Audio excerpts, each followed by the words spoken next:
Phone's on.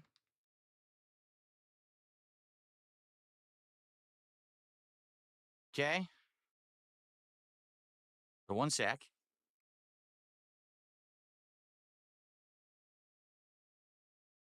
So first, what I'm going to do, I'm going to mute the mic. I'm going to get the stuff working on Discord with him first. Then I'm going to get it working here through the stream. And then we're going to begin. All right. So FYI, it's going to take a minute. There's nothing you can do if the person's not already on the call. You have to do this live. Sorry for those who want, tech immediately. And, whoa, why isn't it live right now? I'm working on it. Okay. All right. We'll mute the mic, and I'll be back in a moment, and we will get stuff going. Fair enough. So let me. Okay. Ready? Get that out of there, and I'll be right back, everybody. Okay, 1 second, everyone. I just got to mute this. Okay.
Folks, Review Tech is having tech issues.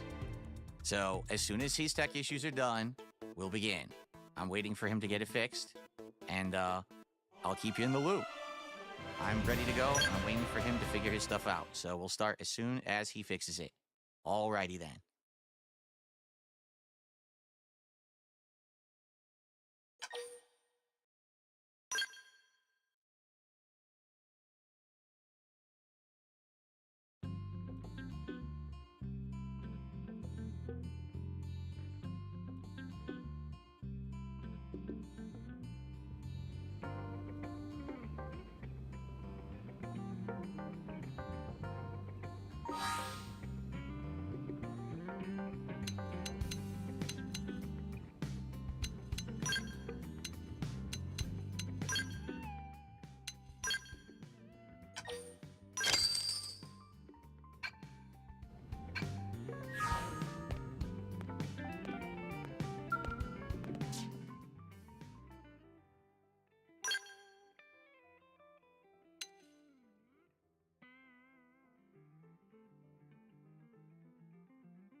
All right, everyone on stream, we're going to get the camera set up, but we're still going to be muted for a sec. and then we are going to start. So everyone just be calm. Cameras are coming up, and then we'll be ready to start in a sec. YouTube Premium is ad-free YouTube and the YouTube Music app all together.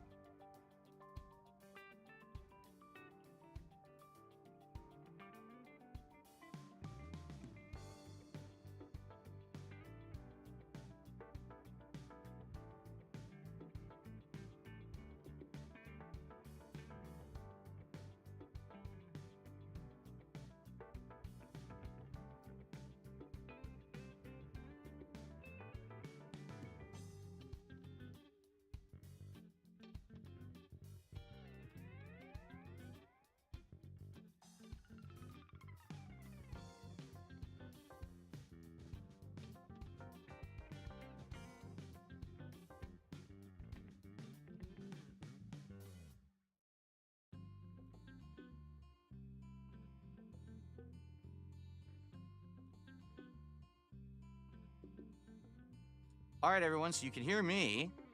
Rich, hello, how are you? I'm lovely, Philip. How are you? I'm You're good. looking stunning in that sweater today. Looking nice. Thank you, sir. So I'm adjusting right now. I'm going to ask the chat, how does it sound? Because I'm every time enjoying. No, go I'm ahead. enjoying your succulent. I'm enjoying your succulents behind you. They're very succulent. Of course. Well, you built them too, so you know how succulent they are. They're very. I love them. So, guys, Thank you for the inspiration. how is the audio levels, everybody? Are we good? Because every time I do it on Discord, everyone says that I'm too loud, but I tried to adjust it today, so it sounds good. Are we good, everybody? They say we're good. All right, well, let's begin. So, wow, first of all, an epic moment. I think this has been a long time coming, in the making. People have wanted to see us have a conversation for a very, very long time. And thank you for coming on the show. Thank you for giving us your time. I want to say that up front. What interesting. What a coincidence. What are the odds? It's the coincidence of this timing. Just I'm sure it's all just circumstantial, right? Oh, of course. There's absolutely no reason why it would be right now, this week, or anything. No, it just came together that way by complete, dumb luck, right? But you're here. That's respectable. I thank you for your time, and I want to let you know, because I told the audience this before. I know you weren't here. There is absolutely no interruptions. There's no pop-ups on this stream. I'm not going to be reading shout-outs or anything from anyone. The stupid camera is screwing with me right now. But I'm not going to be doing anything to be distracted. It's you and me. I want to respect you because you're giving me your time. It's not about contributions today. I mean, I will shout them out after we're done when you're gone. It has nothing to do with you. I'm not going to be reading out insults or anything like that. That's not what this is, okay? I don't care. I don't care if you did anyway, but that's fine. I know you don't care, but it's just the thing. I mean, you're going to give me your time, dude. I got to give you respect for doing that. You could be doing something better with your time, I'm sure. And I appreciate you coming on. Now, before we begin, I want to clear the air here. You have absolutely no preconceived notions of what this appearance is, right? You don't know. We haven't talked about if it's going to be a topic, if it's going to be anything, right? We haven't planned anything, correct? No, not once. And if you did, I would call you out on it. You didn't. There you go. Say a fucking word to me about anything. Because people have been speculating for the last couple of days, well, since yesterday, and I guess you had let it drop on your show that you were going to appear a couple days ago before we had really confirmed it, and then I confirmed it yesterday, and everyone's freaking out. This is an evil plot. They've got all this stuff going on, and, this is not legit. But no, it's not the case. We have nothing planned, all right? Previously, like Rich, and I have not spoken about this beforehand. This is completely a legit appearance here. And I guess, Rich, before I begin saying anything, just before we start... You're going to get shirtless? Are you going to get shirtless? Absolutely not. I'm just curious. Oh, come on. Do you have anything you would like to just say up front as a starter before we get into anything? Is there anything you want to get off your chest? Is there anything you'd like to say? I got plenty of questions, but this is your show, so I will let you begin. Oh, okay. I have plenty. He's got plenty of questions, but it's my show. All right. That's fair enough. That's a good way to start. Okay. All right. So, funny that you bring up, the timing of everything, correct? Because obviously I tried to get you on this show back in the fall, and it fell apart. You did cancel last minute. Then you wanted to come back on, and at that point I wasn't interested. But we're not here to argue about the specifics of what happened there. But I have tried to have you on, and it didn't work out for whatever reason. So now, this week, I've got you on, all right? And a lot of people are like, this is great. It's the first face-to-face of Rich versus Phil, and they're going to either have it out or maybe this is a plot. They're going to be like buddies now because the casino has turned on Phil. And now Phil's probably looking for allies, right? And he's looking for buddies to team up with against the casino, right? That's what everyone's saying. What do you think about that? Well, I hope to God that you knew from the beginning that was going to happen. I don't think you did, though, because you were essentially in there. You did simp for them for a while, Phil. Mm-hmm. One thing I found funny is that things that I've just said for years, you make it like I'm going to stalk you and dry hump your front door in the middle of the night. But when PPP said those things at the time, now you're different because the fallout and, you know, he was calling your wife fat. But back then, it was with them, it was just razzing. What's the difference between when I said something and when PPP said something, which would be just as bad, if sometimes not worse? Why was there a difference with that? Well, there's two things. Number one, if you have some kind of an arrangement with someone, if you're working business-wise with someone, okay, and you know that there's a mutual benefit to being associated or making content, then you give a few inches, right? You'll give a little bit of leeway. You'll let them get a little bit of a rise or get a little bit of a boost or a little bit of whatever it is on your behalf. Because, quite frankly, you're also getting a boost on their behalf by being associated or making content with them, all right? But just like everything, there's a limit to that. And what's happened is PPP took it upon himself to keep pushing those boundaries as far as he possibly could, thinking that he was a big shit, basically, and he could get away with whatever. Yeah, but that was at the 11th hour, though, Phil. I mean, there was actually a video of where, like, you tiptoed into confronting him about what he said about your wife, and you gave him a pass.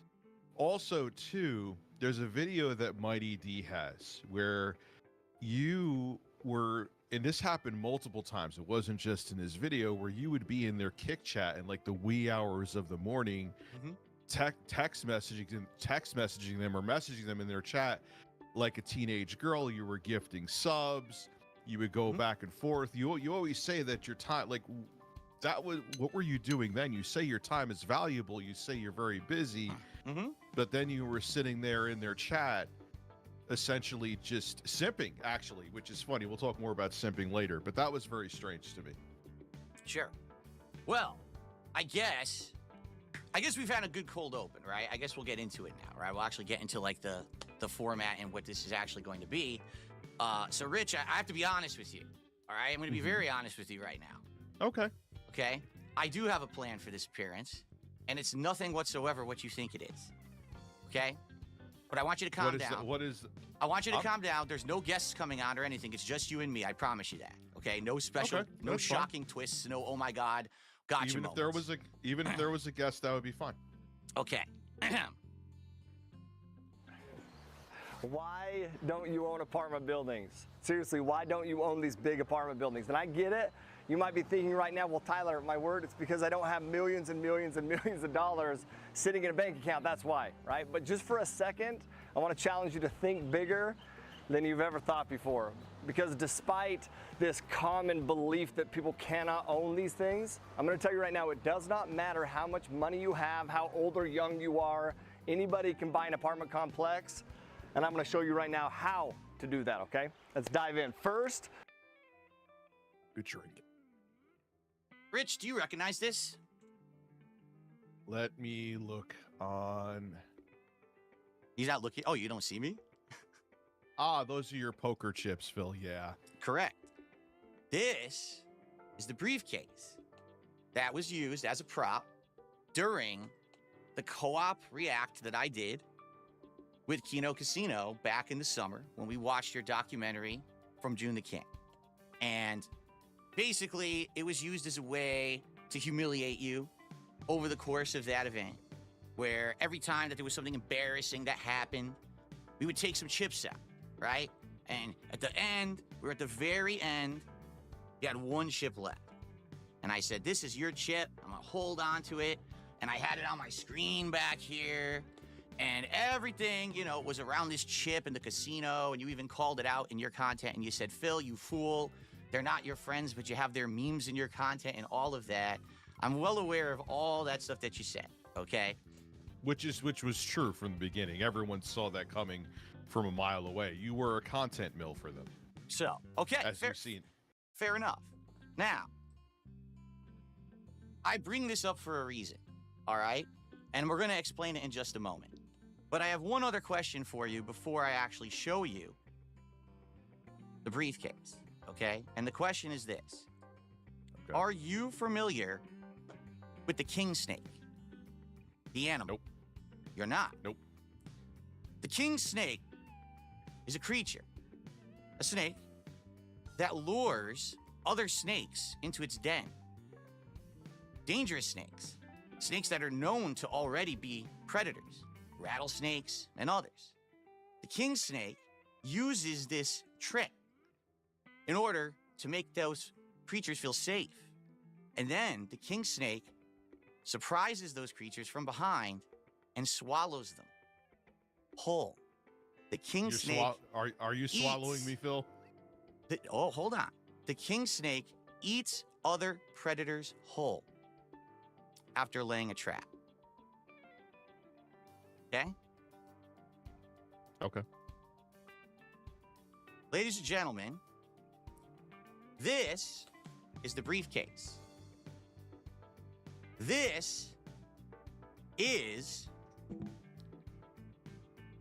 Andy and Ashton's briefcase. Because, ladies and gentlemen, today on this podcast, this is not the Level 1 podcast featuring RTU at all. Ladies and gentlemen, this is the Level 666 podcast straight out of fucking hell. Because today, live on the show, it is time to explain to you how over the last 8 months and the last couple of years, all of my planning has finally come to fruition.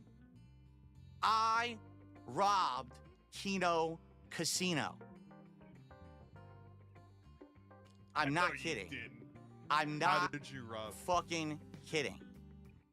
Everything that you have seen happen, I swear to God, has been part of my plan all along. Because all of you think I'm so fucking stupid. You all thought that this was some, oh, he got fooled. He had the wool pulled over his eyes. I 100% had this planned since day one. Phil, And I am going, you don't believe me. No, I don't believe you. I've been watching you now for over a decade. You were full in on this hook line, and so you called Andy your gaming soulmate. Okay. Rich, I got the receipts. And we're going to look at them together right now on this show. Okay. Are you I ready? would like to see these. Yes, Philip. This is the briefcase of Andy and Ashton. And every single time that we go through a topic and I expose them for who they really are, they're going to lose a few chips. And we're going to see at the end how many chips these two have left over. This feels like retcon to me, Phil, but sure, prove it to me. Sure. Let me see. We're good. No worries, man. All right. So, let's get started, shall we? I'm changing my screen so if you don't, because Rich, you can't see any of this, obviously. I'm going to let you know what I'm actually doing here, and you might want to tune into the stream. It's going to be very hard for you to see, but I'm going to be reading I'm things already as on. well. I'm already on the stream too. Okay. Let me actually resize you here so that you can actually be. Here we go. So here's the funny part, folks. All this week, there's been all these threats thrown around by Keno Casino saying, God forbid that any of these private messages be leaked. that I had with Phil or we had with Phil, because these private messages would be so damning. They would hurt him so bad, and man, he is hiding from it. And we're counting down to when we leak the messages. I already put the messages online. And by the end of this show, I'm gonna give everyone the links and you can all read them for yourselves in full. I'm not kidding. Because this was my plan all along. This doesn't sound like 4D chess. This sounds like damage control. There's no damage control here. This sounds like you're just trying to get in front of what they're going to say. There's nothing to say. As you're going to see and what we're going to go through, everything that they think they have was already planned ahead of time. Every single thing that I told them was either a lie, a half-truth, or something to buy their confidence. So they would think that over time, they would have something on me. Because the truth is, Rich, I'm tired of being pushed around. I really am. All right? I'm going to be honest with you and the internet right now. Back in 2023, when I did that Side Scrollers interview, and that interview went how it did, and I walked out of there thinking, you know, not a lot of people are going to like me. But at least that interview's out there, and now I don't have to worry about this bullshit anymore. And then the next day, because those interviews make you seem disingenuous, Phil. Like, think about how simple. Fair enough. Think about how simple would have been to show, like, hey, just show me that down from, which we know is your account now, which we know you're still using, by the way. Down from the rafters is my WWE Champions account. My Sweaty Man addiction is there. And then you were like, you know, I got to protect my family, which made no sense, Phil. That made zero sense. How does showing a username in a game, that's the equivalent of like showing a gamer tag on like your Xbox Series X. And you said, and then you do, when you had him on the show, and he said, I forget the exact wording. I just thought of this now. I do have notes, by the way, but he was like, so you weren't telling the truth. And you said to him, it doesn't matter if I was telling the truth or not. It's still an answer. That's right. Because I wasn't there to give them some kind of an insane, truthful expose on anything. The whole idea was I give you an interview. Doesn't matter if you like it or not, but I'll give you an interview. And then we're supposed to actually continue on with content. I was supposed to be a regular guest on their show, which was actually the original premise of being on it, is that I was going to be on there, add my 2 cents towards topics and everything, get some exposure, maybe bring some viewers over to my channel. Some of my viewers go to their channel. They didn't give me that respect because after the interview, they decided to make endless amounts of content for weeks to months about me, crapping on me and making tons of money. And the problem is that negates the whole premise of the interview. An interview is supposed to be you just ask questions, you give answers, and then the audience has to judge for themselves. Not right after the interview ends, the interviewers say, oh, well, that whole thing was bullshit. We don't like that guy and he's an asshole. Don't believe him. You've completely disingenuously conducted that interview if that's how you behave yourself after, in my opinion. So Phil, every radio show or talk show has after shows about the guests that they have on, and you weren't truthful, so their take on you was right. So I'm not really sure where you're coming from with that. Like, fair enough, but that's not even what we're here for today, okay? And I get it. We already argued about the side scrollers thing for ages. They're not even the topic of discussion here. But after the side scrollers thing, I had enough. I said, I'm had enough of people on the internet always constantly using me as the butt of their joke, talking about me, using me to make money, and doing everything they possibly can in order to kind of, you know, mess with me and just get over on my behalf. And I realized at that point, the only way that I was going to be able to change things was to actually do something for myself, but there's no way that I could actively do it publicly. Because if I did it publicly, then everyone would just laugh. Because everyone thought I was a big meme and a big joke, right? And you still, I mean, to some extent, people still do. I mean, I got a little bit more of a boost since, you know, the last 8 months, but not much. But what no one realized is that I decided for myself to do something with initiative.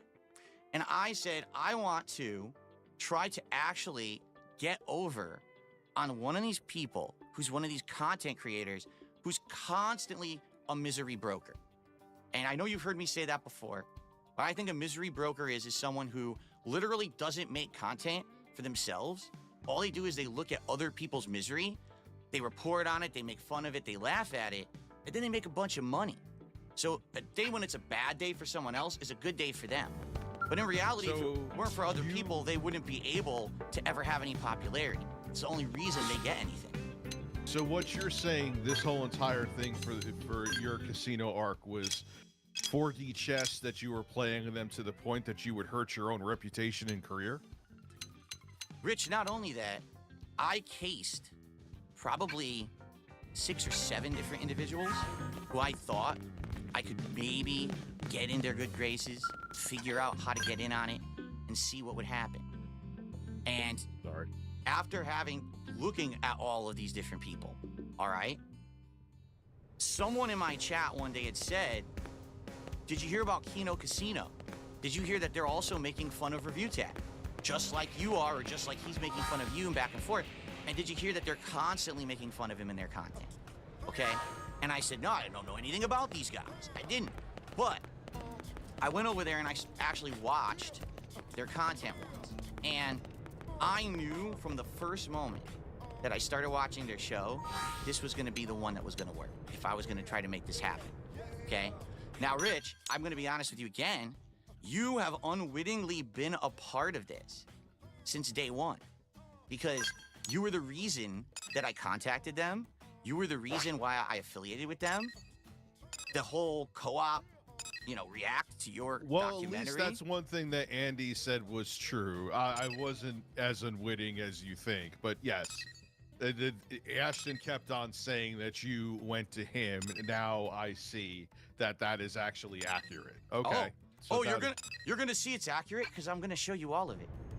I have it all right here, and we're gonna look at it together. But I just need everyone to understand what the premise is and what's going on here. Is that the whole idea was to get in the good graces of the casino, to find a way to collab that was gonna get me over, that was gonna get me some popularity, make me some money, but also at the same time, make them think I'm some kind of a fucking idiot.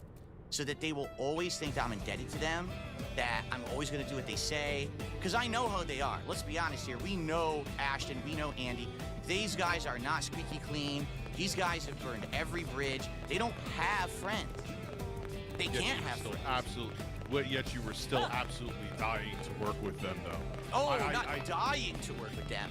They were a means for me to finally get out of the position that I was in, being the whipping boy of the internet. And that was the intention from day one. Everything that I laid out, every conversation I had with them, every late night bullshit session I had with them when I should have been asleep, every time I was on their streams kissing their butt, throwing them super memberships or whatever, was all part of this. And they think they have something on me. They're insane. How they didn't know. They do. How they didn't know that everything I was saying was fake, I don't know. Because, I'll give you some examples here. I said, my wife was sick and she had found God. And now because of that, I can't do this idea that you came up with. And they bought it. I said, oh, my rabbit is sick, so I can't do the show today. My mom is sick, so I have to fly. I keep saying sick, like every excuse was someone's sick. Yet they bought it every time. Every fucking time. Or you were just nervous to go do it, so you canceled on it. But the point I'm making here is I basically manipulated them as much as I could to make them do what I wanted. I got what I wanted. And then when I knew they were going to eventually turn on me, because we all knew that from the get-go, right? We knew they were going to turn. That's kind of just gross, too, Philly. You would say that your family members were sick to get out of doing things with them? Oh, to it's get not. a one-up on them? No. It's not to get out of doing things with them. It's to basically have a way to make them believe that everything I'm saying is true. Because no one is going to think that someone's going to just pull that out of their ass. But to beat a snake, you have to be the better snake, Rich. It's the only way to do it. You have to make them believe the lies. And man, did I pull the wool over their eyes for the last 8 months until finally I had enough. And the truth is, I had enough for 2 reasons. Number 1, the disrespect to my family. And number 2, because I wasn't getting anything out of the collaboration anymore. These guys, all right, have some of the worst ideas I've ever seen for content. They were pitching ideas that would have worked, but they didn't have any clout to make the ideas happen. They legitimately couldn't make anything work that would have made us money. It was cancellation, denial, cancellation, denial, after. It was like endless. To Phil, the point I'm not where- a fan of the casino, but they did have the clout and the money to make things happen. I think the only person believing this in this stream right now is you. I don't. Rich, I mean, how do you do so? You're trying to tell me to believe that for the past 8 months, when you were sitting there gifting them subs, simping for them like hours upon hours on end, trying to get them to pay attention to you like they were Beavis and Butthead and you were Stewart, that this was all some big plan to get vengeance on people that if you never affiliated with, you would be in a better position than you are now. You went, Phil, it's just a fact. You saw that there was an opportunity there. They feigned friendship with you. You called Andy Worski your gaming soulmate. You were so into all this to the point that you let them shame you. And now in the end, after all is said and done, you come out on the other end looking worse, and you're trying to tell me that this is 4D chess? Come on, Phil. Rich, Come on. I could never possibly come out at the end of anything looking worse. You understand that, right? Like, I have been the joke of the internet for over a decade. No one listens to me. Even when I have valid things to say, they do that stupid meme that's like, oh, the guy that you hate the most or the worst guy you know finally made a good comment, right? So there's nothing to lose. There was only anything to gain. My viewers don't give two shits about the drama They do. at all. They do. They don't want the drama. And that's why when it started to get to the point where these guys wanted me to completely change who I was, all of my content, into drama content, that's when I basically broke it off and they completely lost their minds because they're so angry that I was the one in charge of the situation all along and not them. All right? Enough of No, you us weren't. chatting about this. And you, by the You way, weren't in charge of the situation. You absolutely yeah, weren't. But you, okay. you feel free to go ahead. You feel free to chime in. I'm okay with this. All right? You feel free to chime in whenever you want. But the reason you're here is very simple. I want you to witness this going down, okay? And you are the one who basically started the whole thing with me reaching out to them and us reacting to your your documentary, excuse me. So it's only fair that you be a part of this. You understand where I'm coming from? You think that that's a fair thing to have you here? Sure, Phil. Well, let's see what you got, boy. Let's see. All right. So it's already been said. I didn't realize that they had said this, but we'll go ahead and we'll show it anyway. And by the way, because now I'm going to start showing stuff, everybody. FYI, at the very end of this show, I am going to give you all the links to the raw files that contain all of the DMs, myself, P, and Andy. So you can all read them in the entirety for yourself. All right? So that way there's no shock. Oh, look, he did something. He edited anything. I edited nothing. This is all 100% unedited. You're going to be able to watch, and appropriately, they're all nicely in PDF files, which makes sense since those guys have been sweeping for PDF for quite some time. So now you can read all their logs for yourself online. Okay, so so we start off with the very first time that I ever talked to them. And this, I guess they've already admitted to this, that it was me that reached out to them, okay, in a DM, basically saying, hey, you know, is this the host of Kino Casino? I'm trying to find a way to talk to the guys, but I can't find anything official, okay? And so we had a conversation back and forth. Of course, the first thing we're talking about is you, Rich. I saw your vid about Review Tech threatening June the King. Today I have my take on it on my podcast. And I basically used you as the way to bridge that gap and get that initial introduction with these guys. In fact, the whole idea of us So doing- you're the Batman. You're the Batman of drama merchants, going selflessly to take them down. You can call it whatever you want. You know, you really can. But the point here is, I was the one who initiated the contact. I was the one who actually suggested the react to your documentary. They had kind of alluded to it on their show, but they never thought it would happen because they never spoken to me before. So I contacted them and I said, let's do it. This is a genius idea. I knew that was going to make money for both of us. I knew that was going to be big. It was going to bring me notoriety. It was going to bring them notoriety.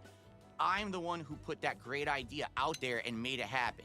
All right? It was me, not them. It was my actual making it happen that started this whole thing and got this popularity train rolling.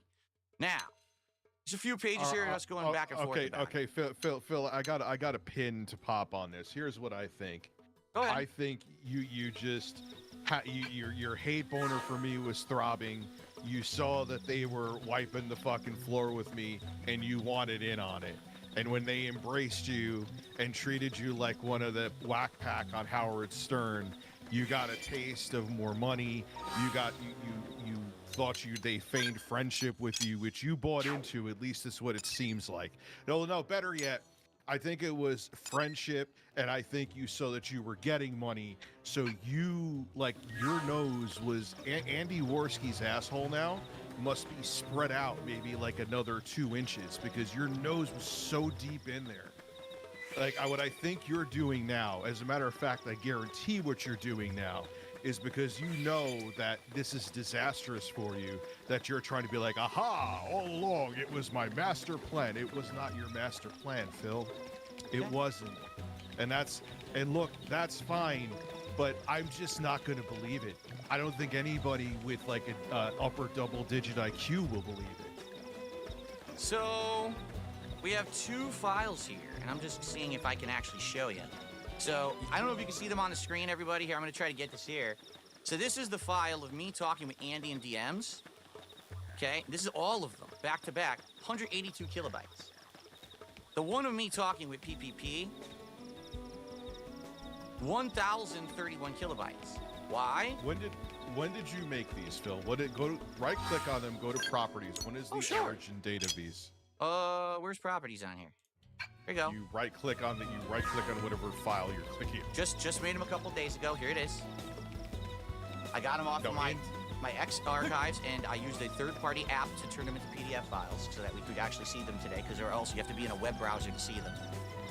So, the point I'm making why I brought that up is I almost never talk to Andy at all. Almost never. Andy is kind of the guy from what I'm to understand. He's the tech guy, all right? He's the guy that gets everything together, that the data runs the show. But PPP is the guy who actually gets the ideas, talks to people, wrangles them in, etc.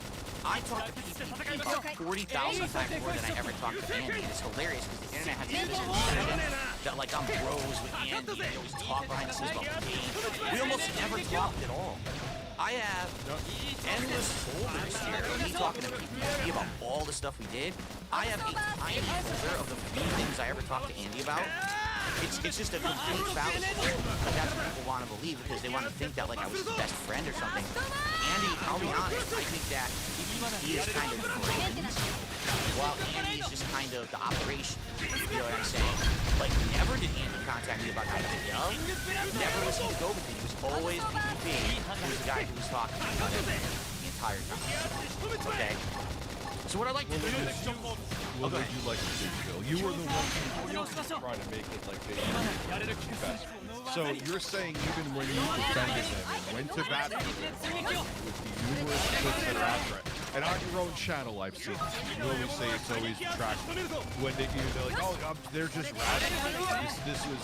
So you were humiliating yourself to get like a master plan of vengeance back on them? I 1,000,000% knew they were going to turn on me eventually. There was no way they were never going to because they've done it to everyone. They burned every bridge. They do whatever they need for personal gain. And everyone knows this. Like you said, you knew it. Everyone else knew it. But everyone apparently thought I was the dumbest motherfucker on the planet. I'm not.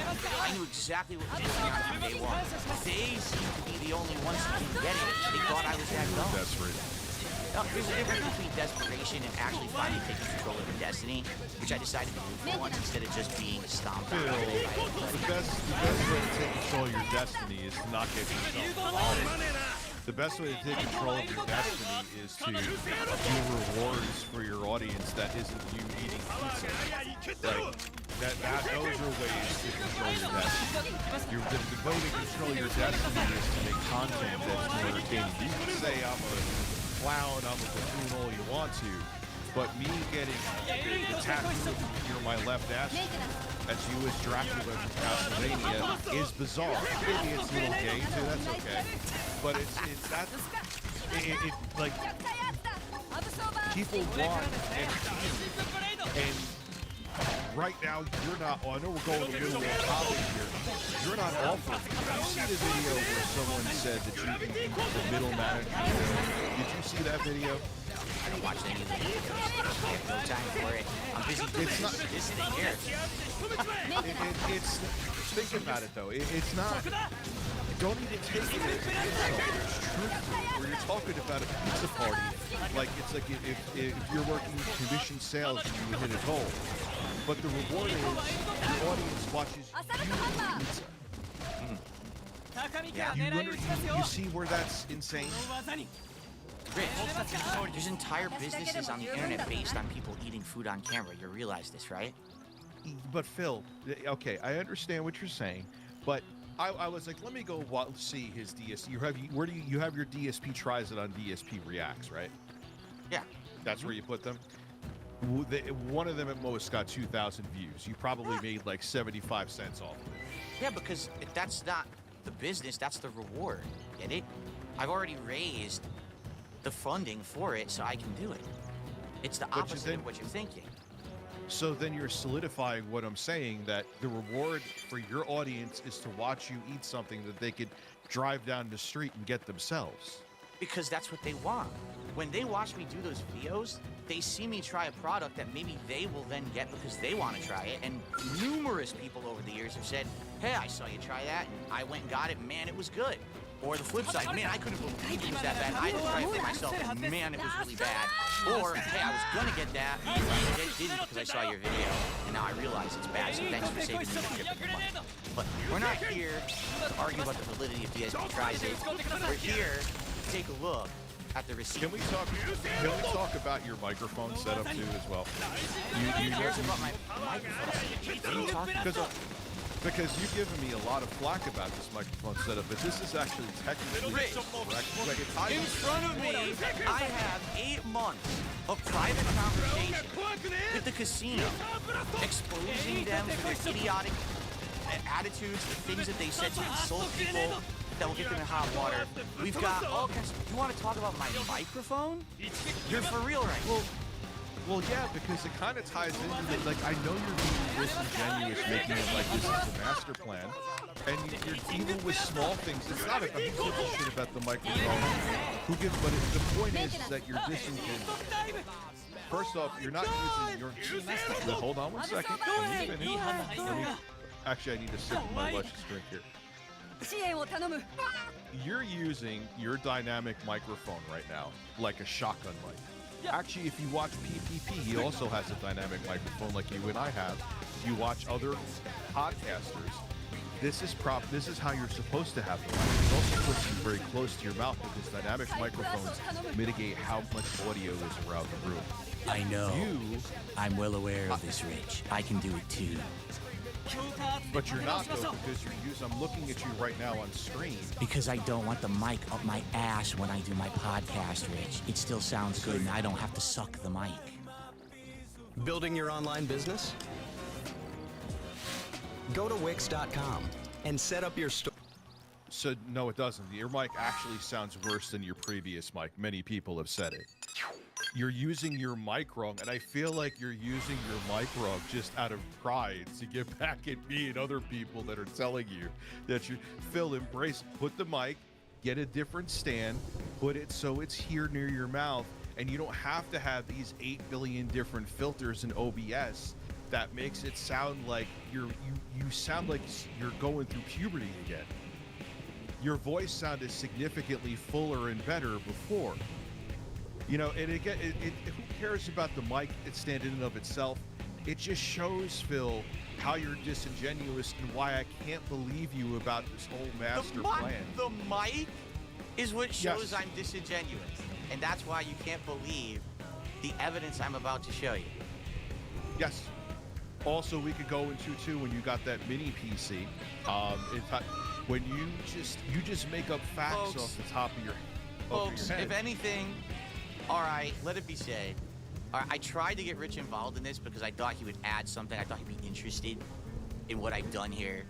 but I guess he's more interested No, I'm in arguing interested. I'm little interested. idiosyncrasies of nonsense. This is what he thinks is entertaining to the internet. No, This is amazing. It's not idiosyncrasies. It's not idiosyncrasies. Phil, what about? Can I ask a question? Now, that mic stand that boom arm that you got, you realize I actually found it. I have it right here. You spent how many hours and you ended up breaking the boom arm, right? Why do you make your audience do your work for you instead of you looking up? It's a Shure Broadcast 1 mic. Hold on, don't say folks. Don't say folks yet. Don't say folks yet. There's a 1:30-second mic video. Why couldn't you look that up instead of having a multi-hour stream where your audience's time, you have to understand, is valuable? Like, I got a flash cart that I found in a drawer. I had to find new firmware for it. Not going to get. Point being is that I looked into things myself, looked it up myself. I didn't fire up a stream and say, "Hey guys, watch me be a dumbass and look how to make this flash cart work."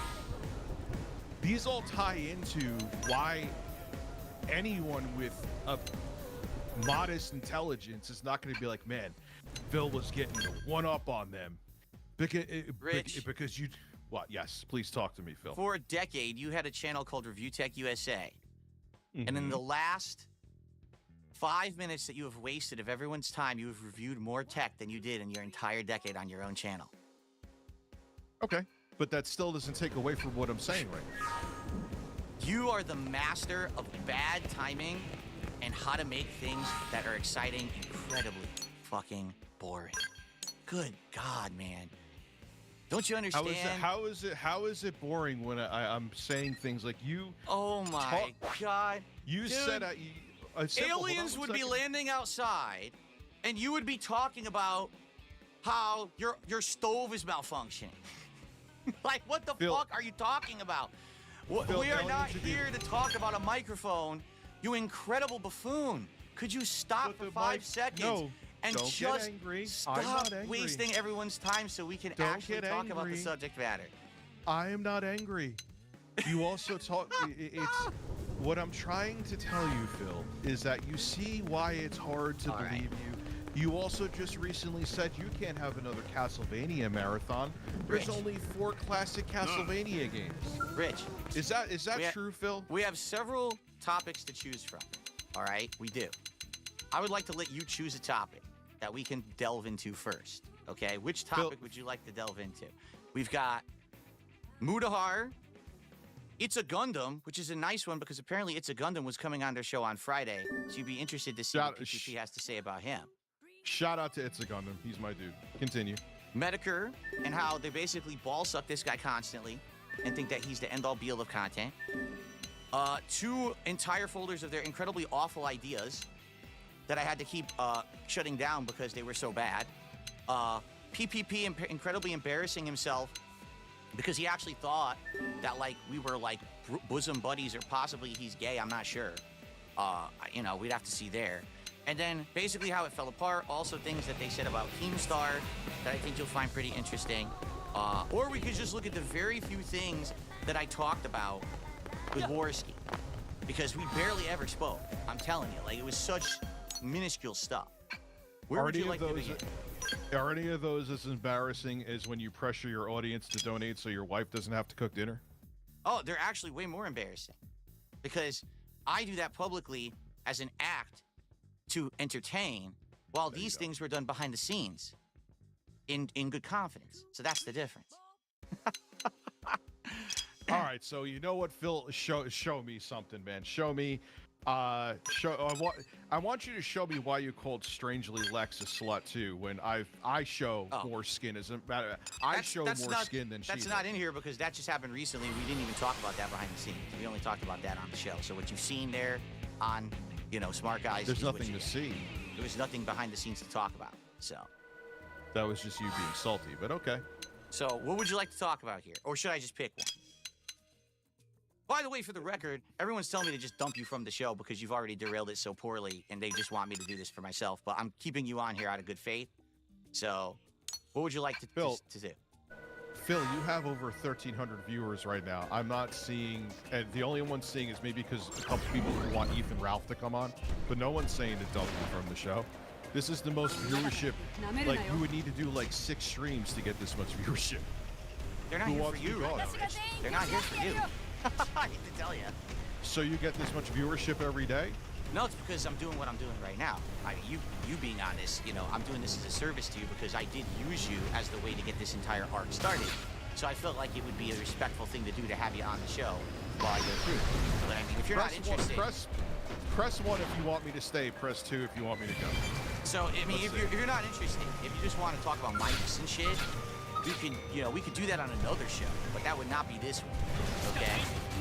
So what would you like to do? Hopefully one's here, Phil. There's only a handful of 2s. Okay.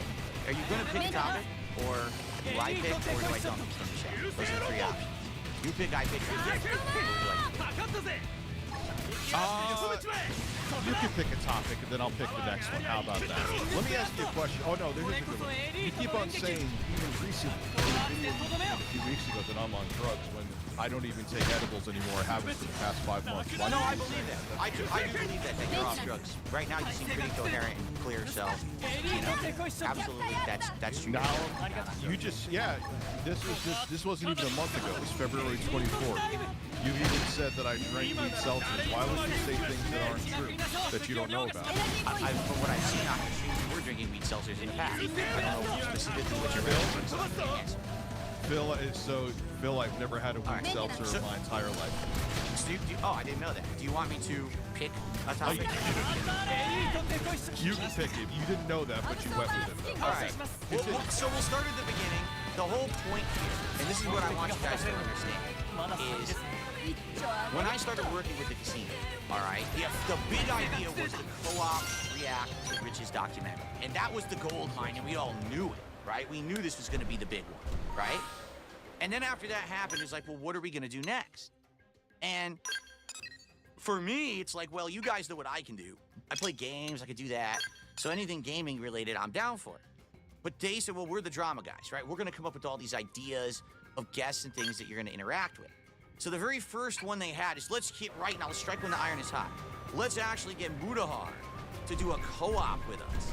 We're going to do Chain Together with Mudahar, who's talked about you over and over the years. And it's going to be epic.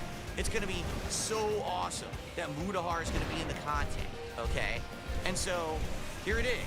We thought that we would do Chain Together, and, you know, they say Mudahar is going to be in it because he's like the biggest guy in their Rolex. Okay, I'm just paraphrasing because we don't want to read word for word here. Like I said, I'm going to drop the files at the end of the show so everyone can read them for themselves. Word for word, that's why there's dates and everything here. Okay? There was a little bit of nonsense, and it was my fault because accidentally I didn't even know I had Mudahar blocked on Twitter, and I already publicly... Are you really going to miss this? We do this training once a year. There's 800,000 to 1 million people that'll join us. Apologize for that. I didn't know that. So here's what ends up happening. After hyping this up that we're going to do Chain Together with Mudahar, Mudahar cancels last second. Like, literally last second. Now, doesn't tell me why Mudahar canceled, but says, well, we'll try to reschedule, but we want to try to rush it before the end of the month. What ends up happening, all right, is Mudahar literally stops talking to these guys entirely. 100%. Won't answer them, won't get back to them. Then, within one day, Mudahar deletes his entire Twitter account. Now, I had been talking only once. I had a conversation with Mudahar behind the scenes, and he had actually publicly apologized and said, hey, FYI, if the only thing that's really bad about you is that you've been begging for contributions on the internet and you're a little dishonest with your viewers, I'm okay with it. That's fine. Let's jump on. Let's do this, Chain Together gameplay or whatever we've seen. But then within 24 hours, the guy backs out of it and deletes his entire Twitter account. So immediately, the first idea that I'm going to do and work with these guys That was wasn't big. the reason. Okay, this is boring. That wasn't Okay. the reason that he deleted the Twitter. Oh, you know what he said? I know exactly what he said. It was because of all the harassment he got, and that people were being so nasty about certain things. I get that. I'm not saying that's why he's deleting his Twitter account. I'm saying this is the first actual thing that happened with these guys after the co-op New York documentary. This is supposed to be our first big thing, and immediately it falls apart. Like, immediately it doesn't happen. They can't contact the guy. They can't get him back. For some reason, he's supposed to be the biggest guy in their Rolodex. He's ghosting him. Okay? So now we'll move on. I think there was like one more here, but these are just me going through with them saying, look, he deleted his Twitter. I hope it had nothing to do with us. And you know what? So Worski says, I think he chickened out because he can't handle the heat. That's what Worski said right here. That Woodhart can't handle the heat of doing it. These are all nothing burgers. But where is the damning stuff here? We're going through a lot of stuff. Relax. Relax.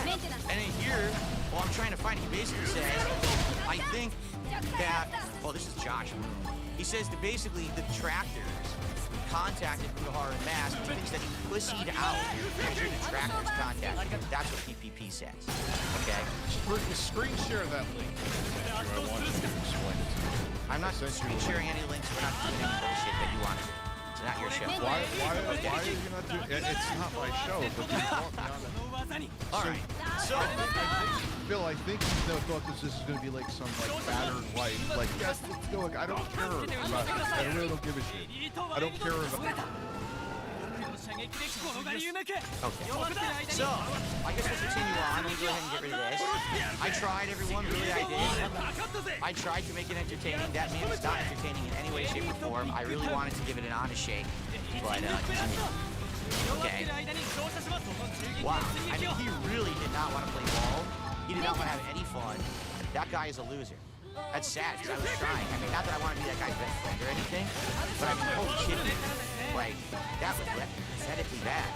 Like, why can't you just shut up and just ride what we're doing here and go with the idea? But what else can I say? I mean, that was awful. Okay. So, let's continue on, everybody. All right? So up next, ladies and gentlemen, if you're not aware, one of the big things that's going on right now is that they're threatening that on Friday, they're going to drop all the locks, which I've already done. I'm going to give you guys a link in a second, so you can have it for yourself. All right? But they're going to have It's a Gundam up this Friday. It's going to be amazing because It's a Gundam and PPP are going to team up and they're going to destroy DSP. Boy, I bet you guys are going to be really interested about what they had to say about It's a Gundam just a few months ago, because after we had the situation with Woodhart, okay, we had the situation with It's a Gundam. Now you guys aren't aware of this because they never publicly announced it or even talked about it at all. All right, so let's take a quick look.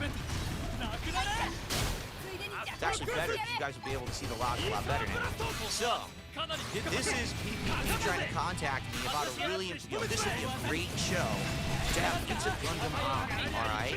See, we have it lined up if you're wanting to be a mega show with the size of its audience and the hype that's built for years around the meeting. Worse been doing for years, we can probably control it enough. He is attractive through and through when we're trying to score points. I think he has very little charisma or ability to live format, especially in a 3v1 scenario. So the first time that we even talk about It's a Gundam, they're actually insulting him, saying that he has no real charisma. In a live scenario, this guy would die, right? I think it's very easy to paint him as a spurred and a miserable alcoholic who hates his life and is kissing it away. It's a big limelight, and it's a live scenario. We have him agreed, and it's an easy booking. And basically saying, yeah, this guy, you know, has been desperate to come in for years and years and years. He's been in Andy's DMs from day one, begging for your blood. We told him to fuck off about 3 times, but he just keeps asking. He tried to talk us out of doing shows with you from the beginning. Wow, this sounds like an amazing collaboration, right? So I agreed to do it. And then immediately PPP says, because, oh, I'll be honest, I didn't think you were going to say yes. That's the show that we're going to make as soon as possible. We will have over 10,000 people watching live, guaranteed. All right? The biggest show any of us has ever done. I'm not kidding. It will make us all 1 million views. And I'm like, really? You think so? Slot out a couple of hours. He's desperate. He's obsessed. He's definitely going to do it. All right? So basically, PvP is running It's a Gundam through the dirt. All right? Our audience loves more than anything on Earth a live confrontation between two people. So he's still trying to sell it to me. He says, I'm maybe even undervaluing it. If you insult him about his drinking and hiring prostitutes, I think he will spiral. Keep in mind, I don't even know anything about It's a Gundam. At all. Nothing. I know nothing about this man. This is the first time I'm even learning anything personal about him. I know nothing about my detractors. So he's sitting here telling me he's a drunk. He likes whores. He's a loser. He's gonna fall apart on the show, and we're gonna 3v1 this guy, and we're gonna destroy him, right? And I'm like, Jesus. I mean, is this really what they want? You know what I'm saying? If this is really what they want, I guess I'll do it. Okay, so I agreed to it. Maybe the correct play is just to let him do his spiel. It'll expose himself. Don't treat him seriously at all. Let him do a tantrum. Right? I'll do more research on him. This seems like easy pickings. So he is their detractor's golden child. And if he struggles, they will punish him. So essentially, PPP is completely setting up It's a Gundam. 100%. That's the point of this original appearance, was that they were trying to set him up so that he would be embarrassed publicly. Okay? So what happens? Basically, I said, you sure I'm not going to get fucked in the whole deal because I don't really know too much about it? And they assure me, no, you're not. Now, this is the first time that I told them, I really can't be the villain of the internet because this PPP wants me to be the villain. Let me explain the narrative here, all right? PPP wants me to be the villain of the internet. He wants me to portray myself like the worst person possible for drama views. And he thinks that if I did that I would absolutely explode in popularity. I'd make 10 times more money, get 10 times more views, all right? And I explained to PPP, listen, I can't do that. Why? Because I got a wife, and she's not been feeling well, and she found religion, and she doesn't want me involved in this kind of drama stuff, okay? Now, you guys already know, because I already told you this, some of that is true. Actually, last year, Kat actually did have some health problems, all right? So you're going to see me talking about some of that in these logs, all right? But in reality, and by the way, I can take off these headphones now, thankfully, okay? Basically, I don't want to change myself to be completely a drama guy. I'll do drama, all right? But these guys are trying to push me to the absolute extreme. They're trying to make it so that I will be hated by everyone on the internet, but it doesn't matter because I'll make big money, all right? So basically, I was like, I'm going to make something up. Now, every good lie starts with a nugget of truth. So what's the truth? Well, my wife had been feeling ill last year. She did have some health problems. That's actually why she stopped appearing in my content for a while. But that's not ongoing, but they don't know that. So what do? You tell the sob story. She's not feeling good. She found religion. I can't be the villain, all right? I can't go that far. Now, what's funny is PPP bought it so bad that he's telling me that he's going to send people over to tip me, which is kind of funny because I don't know if you guys are aware, nobody tips on Kick. Kick is just subs, so I don't even really know what he was, saying there. Maybe he was, maybe it was true. Maybe he actually felt bad, or maybe he was trying to glaze me even further. I'll try to send even more people your way, even though at this point, we're talking early October. Some of the momentum was already slowing down, because remember, this had all started in August, okay? So, anyway, we continue on, and so he says it changed his perspective on the situation, but nothing changed after this. Welcome to Turo. What can I get you? Yeah, hey, I've got a camping trip this weekend. Can I get a gray Bronco with all-wheel drive and a sunroof, please? Thanks.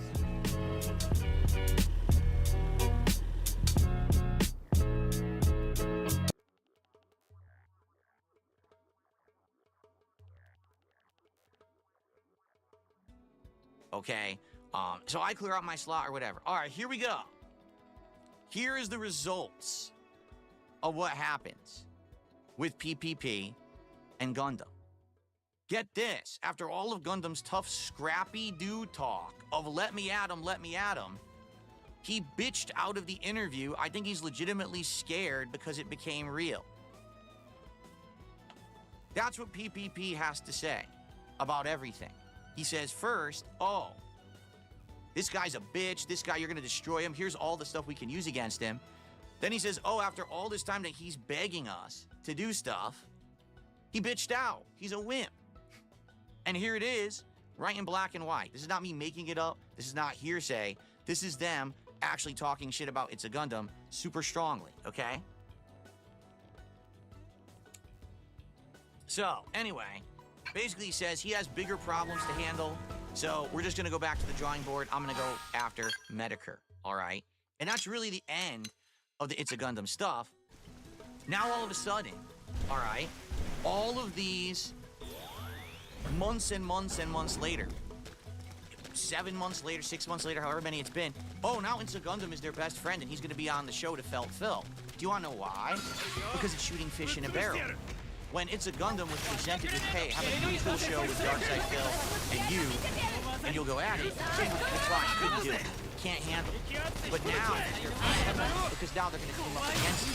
So, it says a lot about It's a Gundam. It says a lot about the casino, who literally sat there talking shit constantly about It's a Gundam to make this happen. Telling me this is gonna be it, we're all gonna make money, it's gonna be giant. And then they couldn't make it happen. All right? So I want you to think about it. I come up with the idea with the review tech thing. Okay? It works. It's giant. It's huge. I make it happen. It blows up. It's ginormous. Their first two big ideas are let's do a co-op with Medicare. Excuse me. Let's do a co-op with Mudahawk. Let's do a co-op with, or an appearance with It's a Gundam. They flopped. The one thing we did do together that did okay was the appearance with Josh Moon. All right? Josh Moon being the head of Kiwi Farms. And that did okay, but I don't really think that went the way that, you know, was gonna blow up. I think people wanted it to blow up, and it didn't, okay? So, it is what it is, but the point is, they keep coming up with some of the most half-assed, cockamamie ideas over and over, and they keep telling me to do them, and I'm like, are you crazy? This shit isn't gonna work. So, just a couple more dumb ideas that they came up with that didn't come to fruition. Then we're gonna talk about, you guys are talking about the whole PPP thing offering me a trip to Florida. Oh, you'll like this one. You'll like that one. And then, because I'm gonna show you the truth about that. We got so much to go through, but the thing is, I don't know if we'll have enough time to go through all of it, but I think you're seeing the point here, but we'll get to the end and you'll understand how this all, you know, actually came to the end. So, what's the next big idea? Well, man, we're kind of running out of ideas. We get Frank Hassel to come visit you? No. Frank Hassel, the guy who's infamously harasses people to get content, who went to Boogie's house, who does all this stuff, and basically has no boundaries. Of course, I don't want Frank Hassel to get involved, in, you know, because then he's going to start doing all that stuff, right? So obviously, this is not a good idea. But this is their harebrained ideas. Frank Hassel. Let's get him to show up, right? And do either content or show up at your house, right? Like, no, I don't. I'm not gonna have that happen. Now, just to clarify, because this has happened years ago too, I just gotta clarify for the purpose of this video, folks. I live in a private community for a reason. I live on a private road. It's gated, all right?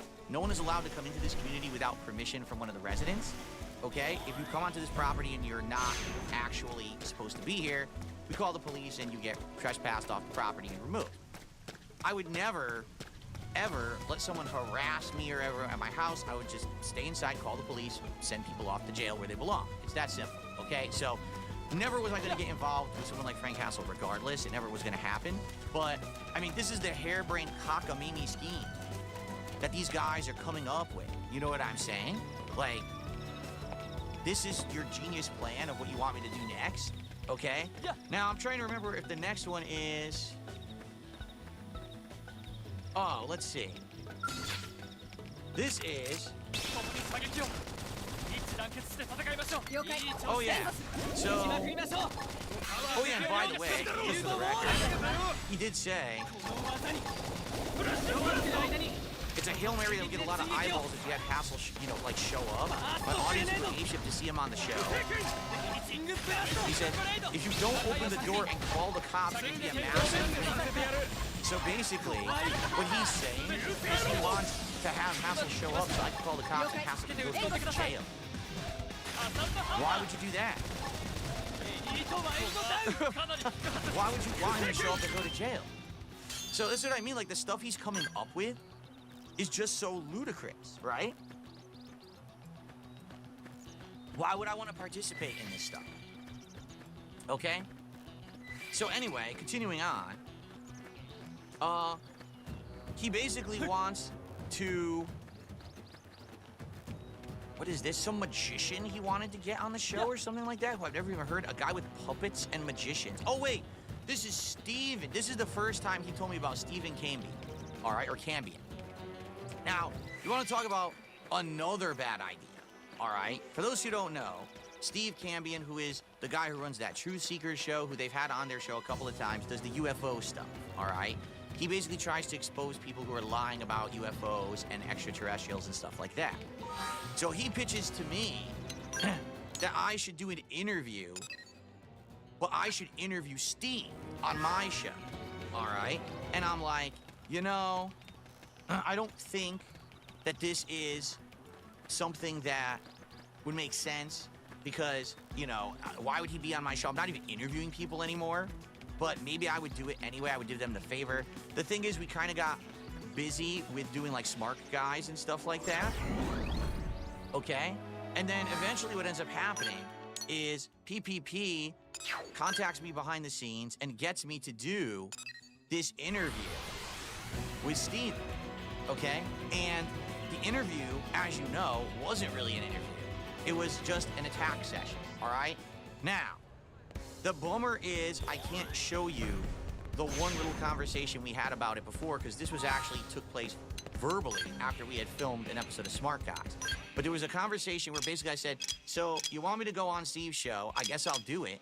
But, you know, what's it going to be? And he said to me, oh, this is just going to be like a softball interview. And when he told me that, I 100% knew that it wasn't going to be a softball interview. I knew that he was kind of starting to snake me. But here's the thing. We had been planning stuff behind the scenes the entire time. That Steven interview, all right, was not legit. I knew going into it that he was going to bring up drama. I knew that he was going to be talking about the drama. Like, it wasn't like he blindsided me and snaked me. The point was that we were supposed to milk the detractors, okay?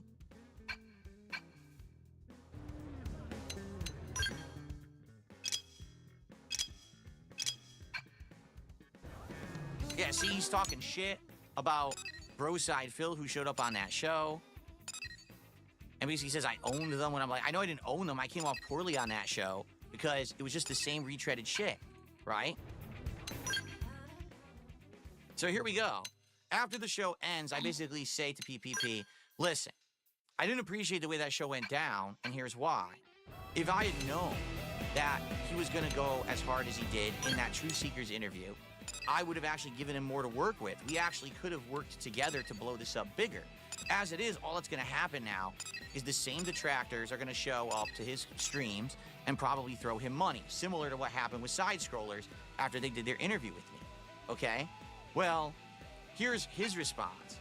You made the guy's career, and I really like him. I want him to do well. I appreciate you doing a good favor. I think it's going to bring attention back to the DSP ecosystem and energize your supporters, and there's future business in it. We subverted the detractors. My guy is their new hero, and we can take their money now. So he's outright saying here, yes, the entire thing was orchestrated. We're only doing it to milk the money from the detractors. We used a Spectrum savings calculator before. I learned that since we're existing Spectrum Internet customers, we get a mobile line. It's not that Steven actually did research, got anything interesting.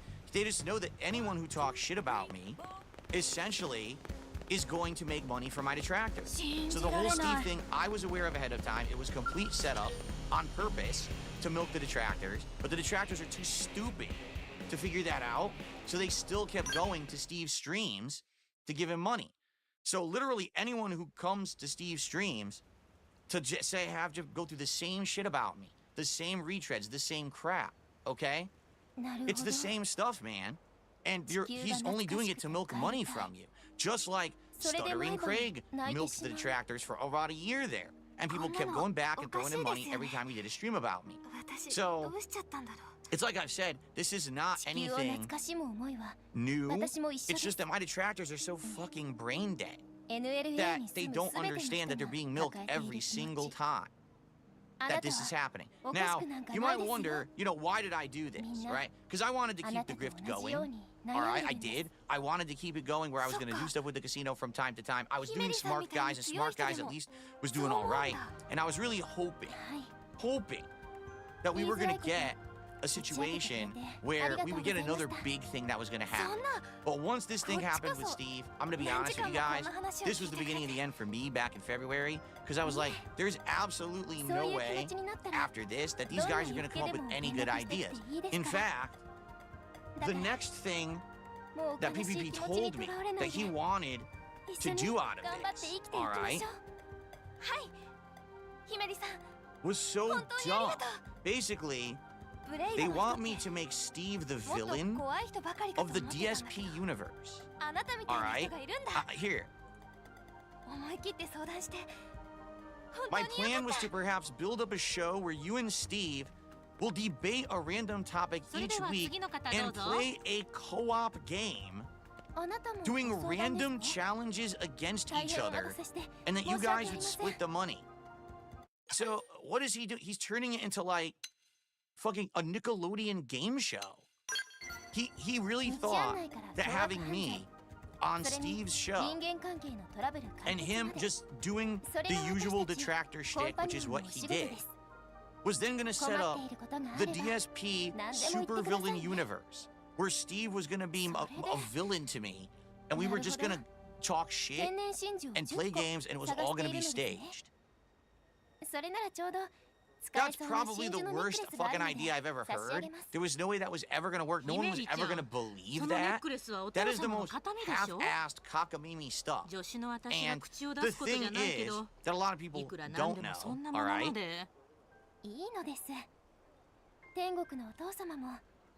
PPP really is jealous of and wishes that he were Keemstar. He wishes that he could set up his own lolcow universe, where he could pit this person versus this person, and they could do drama, and they could do all this crap. That's really what he wishes. He wants his own lolcow live, and then another show, and then another show. That's what he's trying to build up. All right? But it's just an awful idea.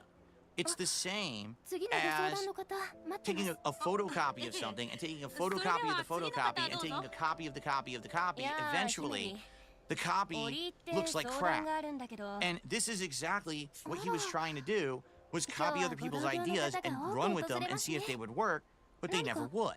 Now, admittedly, you guys know, all right, I, at one point, had issues with Keemstar. And I don't anymore, because I had Keem on my show back in August. And when I did, we hashed shit out, and I feel it went really well. And now we leave each other alone. We are amicable, all right? I actually have no issue with Keem. Now, would I ever do any long-term work with Keem or anything like that? Probably not.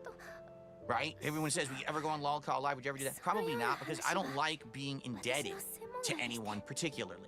All right? I don't want to sign a contract and now I'm locked in and I'm stuck, you know, doing something that I don't want to do. And I feel like if I did that with Keem, sadly, I might get stuck in something I don't like and I don't want to do it, and then I'm not going to put my heart into it. All right? But I've said time and time again over the last many months that I feel that Keemstar knows what he's doing with his content, and I now respect it. All right? There's a difference between, you know, I don't like the content that he puts out, but I respect him for being a good businessman and making the content that, you know, is bringing the butts to seats or whatever. All right? But I'll tell you, man, PPP has a major problem with Keemstar. I don't know why, but he absolutely does. All right? So, just to give you some evidence of this, this is when Keemstar publicly apologized to me on X, and this is actually what happened, is that he ended up then being on my show as a result and having that really good interview back in, what was it, August or September? He immediately contacted me to say, Keem apologized to you, it's disingenuous, but he knows he's taking big L's because you're a success lately. When we think of luxury hotels, we often imagine more. This is the wrong one. Hold on. It went to the wrong one. I'm trying to get them in order here. That's the wrong one. Sorry. So basically, what ended up happening was PPP kept saying bad things about Keem, and I basically said, well, how can I play into his good graces and make him feel like this is something that I'm going to snake Keem. So I said, I'm playing Keem so hard, wait until you see where this goes. Because I knew from what I'd seen, everyone, and PPP welcome back to didn't like Oblivion Keemstar. Remastered. So I fooled him into thinking that if I had Keemstar on my show, that it was going to be like an aggressive thing, and I was going to destroy him or whatever. All right? So, hello, everyone, and welcome back to Oblivion Remastered. Today, we are going to be doing some interesting questing because we have reached the point of the plot where basically what we have to do is shut down all the... I just screwed up, by the way. We have to shut down all of the Oblivion gates in each area, so that each town will essentially join us, okay? So that's one thing that we could definitely focus on today, but also we may want to start doing faction quests. You know, I'm actually not sure exactly what to do today. We know that the Fighters Guild is available, and that was where? That was in Bravo, I believe. We're in Leowin. Oh, that's right. We have to close. We were going here to try to close the Oblivion gate, right? We're going to talk to the leader. They're going to say, hey, go close the Oblivion gate. We'll do that. And then we'll see what we want to do next.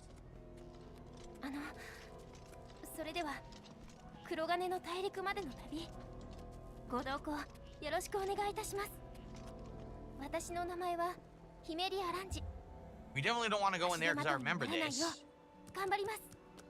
I totally remember this. That if there's some quest, you do have to sneak into their quarters and check out all the stuff in there. And it's a whole lot of sneaking, a whole lot of lockpicking and not getting caught. Remember that?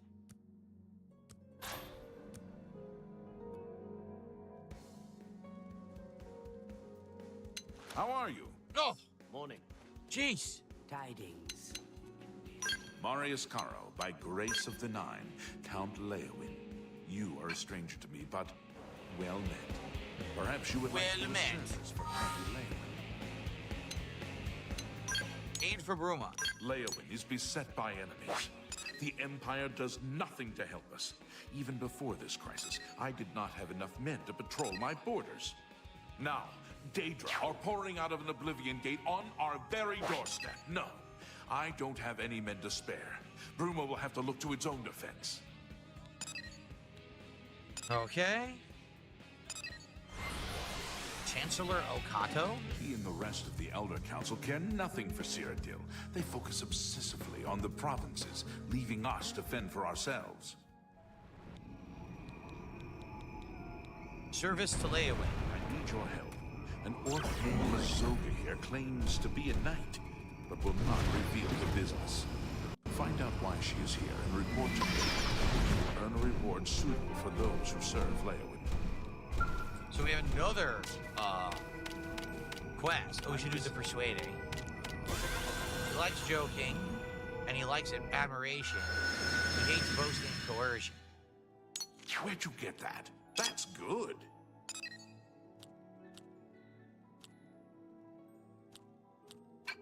You're a big, fat liar. You're wetting out nice. That's great! How's it go again?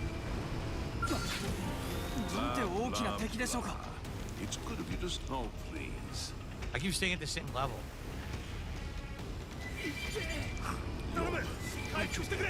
That's good. It's good. Is that There we go. Oh, that's it. I maxed it already. Okay. That's not bad. Prompt attention to this. Okay. So we have 2 different quests to do. By the way, my YouTube chat is not moving at all. Is anyone talking in YouTube chat? My YouTube chat is frozen for 3-4 minutes here. Everyone talk in YouTube chat. Let's see if it still works, because it hasn't moved at all. So we have 2 quests to do. Obviously, we got to close the Oblivion Gate, but we have this other quest now, too. Mazoga the Orc. Yeah. Should we close? Let's do this first. Let's see. Mazoga the Orc.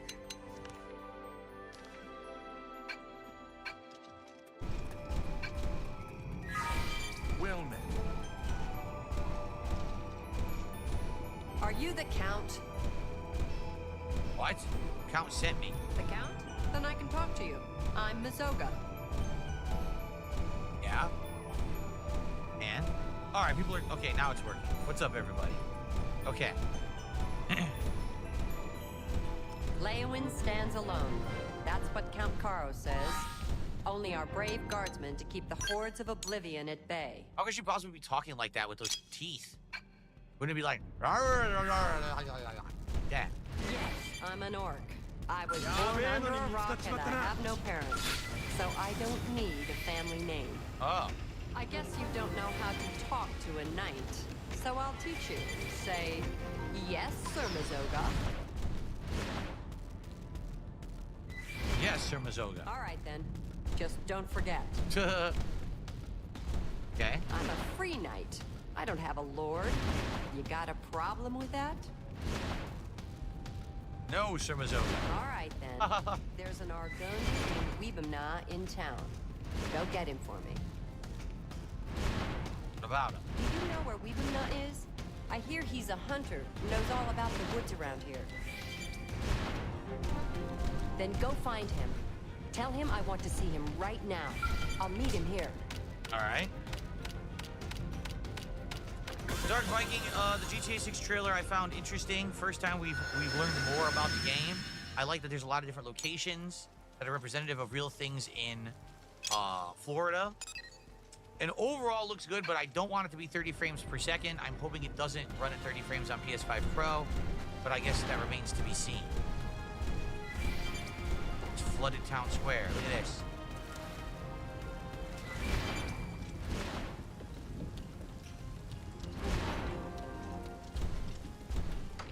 Okay, Weebamna's house.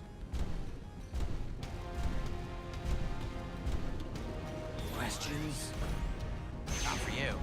Oh, I'm Weebamna. What do you want? Okay, Zuga. So, an orc wants to see me. And this interests me how?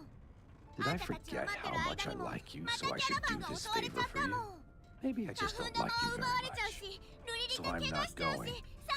What an asshole. Let's persuade him. This better be good. So, likes boasting, likes admiration, hates joking, hates coercion. Is that so? What a what a wonderful compliment. Again, likes boasting and likes admiration. You're wasting your breath. What a great you should. What a wonderful compliment.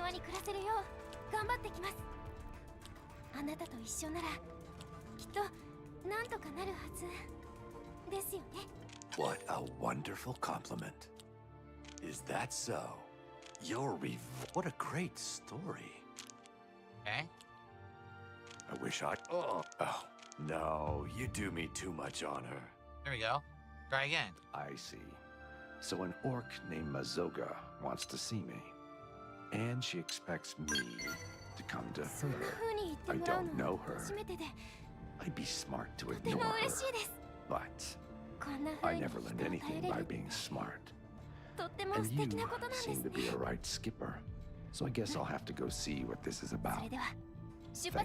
How dumb is that? That all you gotta do is a speech challenge, and the next thing you know, this guy's off to do what he wanted to do, what you want him to do. So silly. Okay.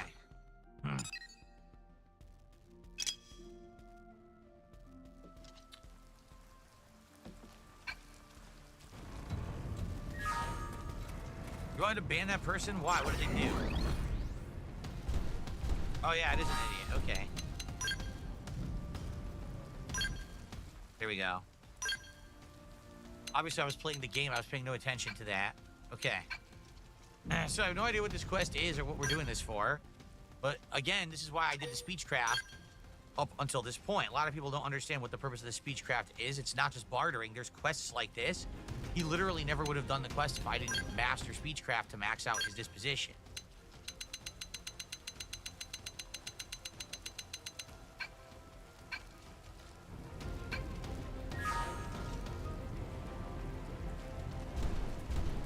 Okay.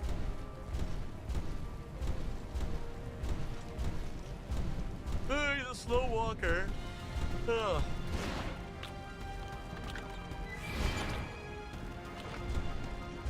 There she is.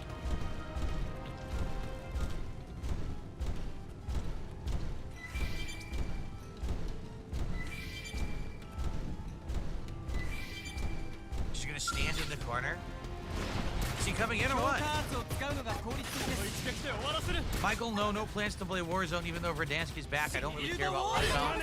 No one really cared about it when I played it. This game. I want to go to Fisherman's Rock. Where's that? Fisherman's Rock is north of Lane. About 6 hours. Take me there, now. I'm in a hurry. Then if you won't tell me why, I won't take you anywhere. And to hell with you.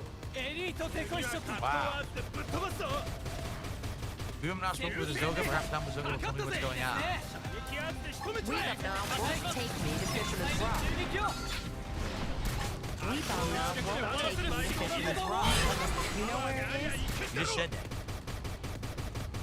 Yes. Take me there now. Why? Wind shitter? So you take me there, and I talk to him, and then we see what happens. You hear me? No smashing in his teeth. Why not? No, I did not play Terminator Dark Defiant. Is that the game? The same makers who made the RoboCop game, I think? Talking and smashing and chopping? You know how it is. But not until I'm finished. Okay. North of Lakewood, 6 hours walk on the east bank of the Niven. Let's get moving. Get moving. I'm right behind you. What are we waiting for? All right, hopefully they tell me how to get there. Maybe I can fast travel.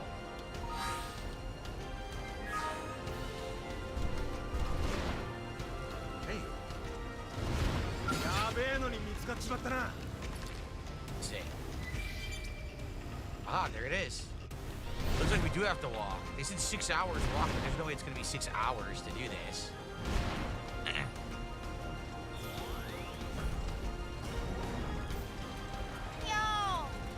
Wearing her heavy-ass armor. 6 hours walk. Or like 5 minutes.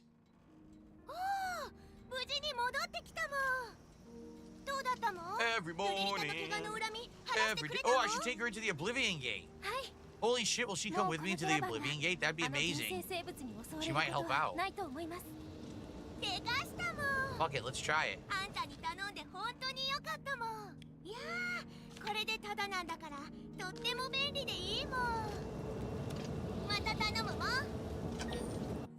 See if she'll do it. Wonder if I leave her in there. Leave her in there, she's lost in Oblivion forever. Now that would be interesting. I don't know which way to go here.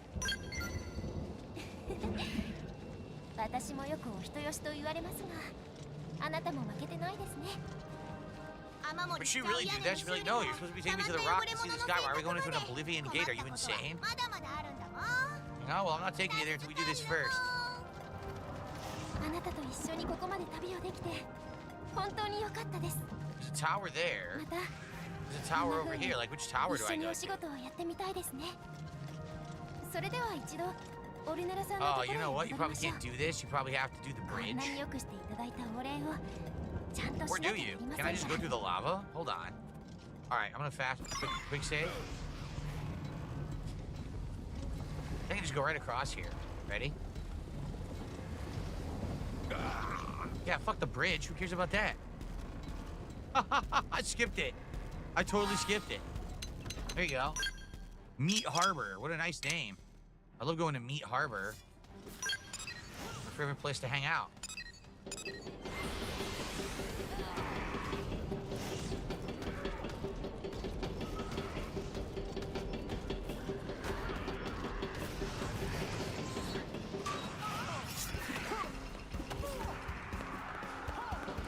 What are we doing? 信じられない。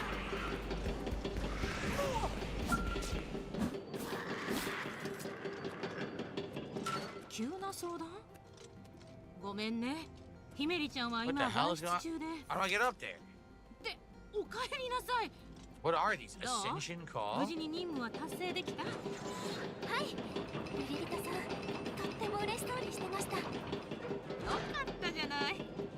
それで、またいつものただ働き？ I guess this is the wrong place.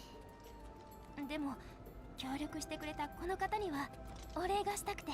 はいはい。まったく、いつものことだけど、お仕事するために赤字になるんだから。これ、ヒメリちゃんにってみんなが寄付してくれたものだけど、もらってよ。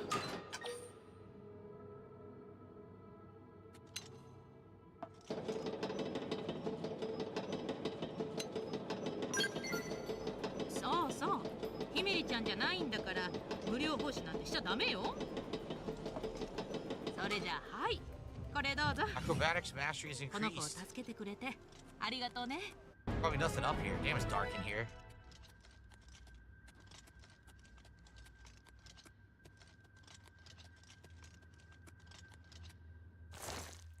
$29 gold. That's all that's up here. What's the point of this even existing? Now we gotta go back to that other stupid tower. それだけじゃ Oh, this is why these Oblivion things suck. These fucking 全部 Oblivion お gates 返 are しできて shitty. ないと思います。 Came in here for nothing. There's nothing in お here 願 at いし all. ます。しばらく私とご一緒してはくれませんでしょうか。あら、ヒメリちゃんがこんな強引に人に物を頼むなんて珍しい。きっといい社会勉強にもなりそうだしさ。私からも頼むよ。Yeah. I'm gonna go back the wrong way. ありがとうございます。足手まといにならないように頑張ります。一緒に NLA の人々を幸せにしましょう。 So this must be the correct tower then.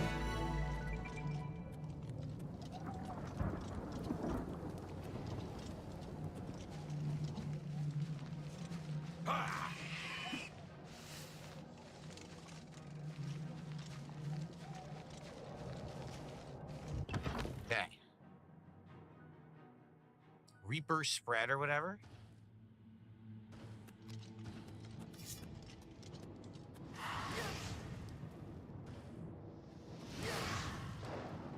Is this not the right one either? Then where the hell is the tower I'm supposed to go? I'm getting really confused. Doesn't look like there's anything in this one either. Is there another direction to go when we entered the gate?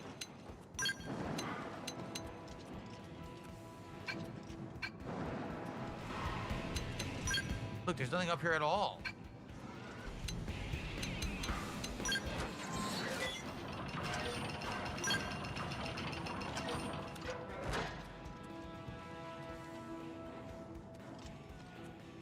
Okay. Great.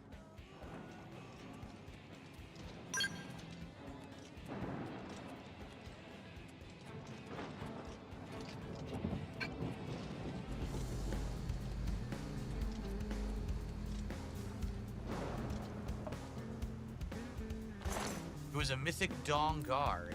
There's nothing on him. What the hell? This thing's glitched. Look. This Clanfear rut is glitched. Take that! That's not what you're supposed to do. Hello, loving the gameplay. How are you?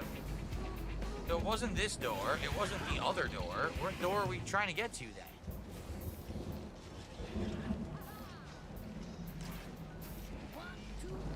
There's a third tower. There is a third tower. How do we get to it?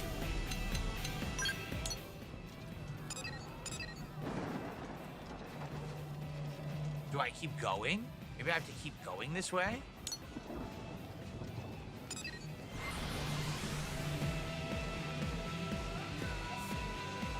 Maybe. I guess we're about to find out.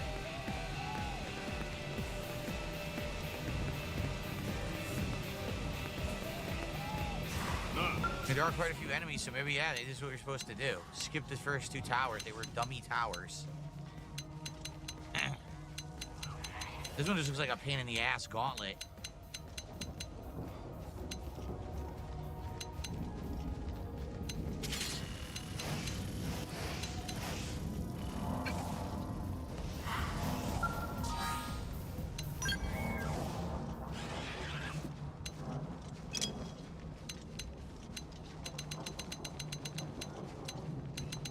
Yep, it sure looks like it. Looks like we're climbing. What the hell just hit me? What the fuck?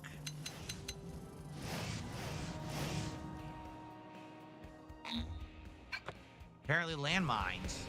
I guess I was supposed to see them. Why am I in third person all of a sudden?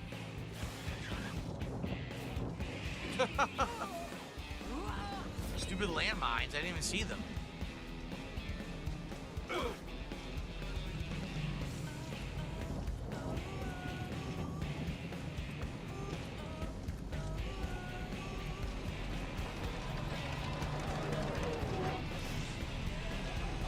So what is a landmine? I have to figure out what they look like so I don't walk on them. I don't even know what they look like. My eyes peeled here on the ground, I guess.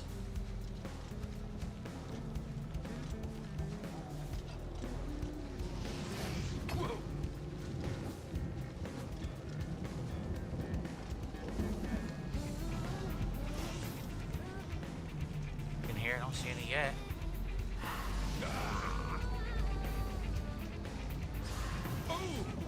Oh! Oh!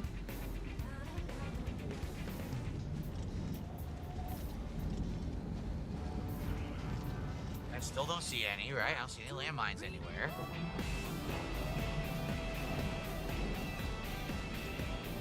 There they are. Okay, jump. Can I jump over them? If I move fast, I can seem to avoid them.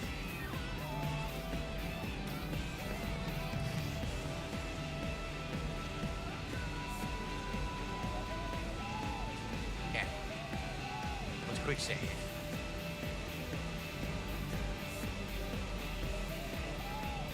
I didn't see that one. I see them everywhere now. There's like a zillion of them here.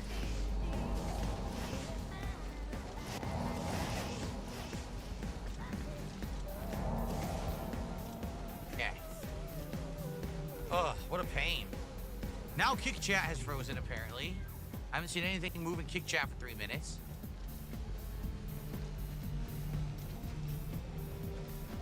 Shit, is that where I'm supposed to go? Because this looks like a dead end.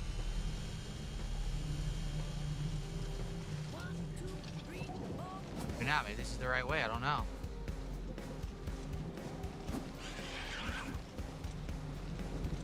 It's all very confusing. No, that's not it. I think I was supposed to go up over here.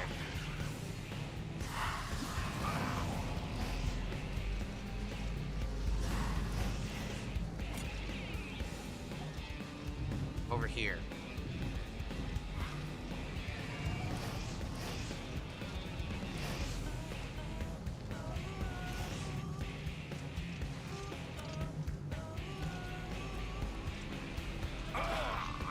Fucking stupid plant is alive.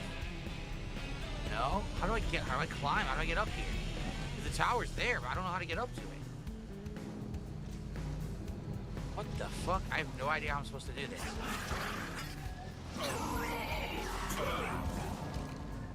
I'm getting slapped around.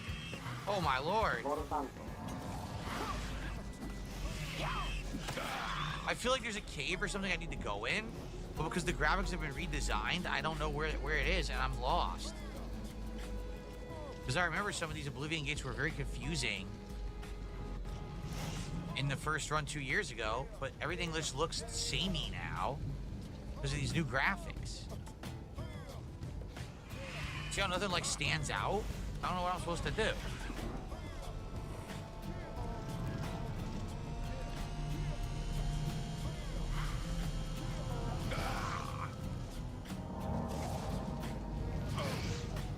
I don't know, man. This is fucking stupid. I hate this shit.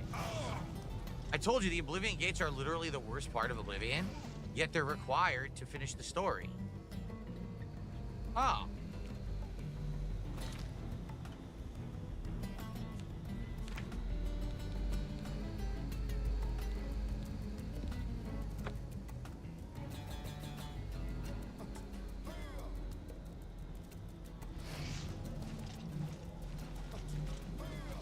So I have no idea what to do.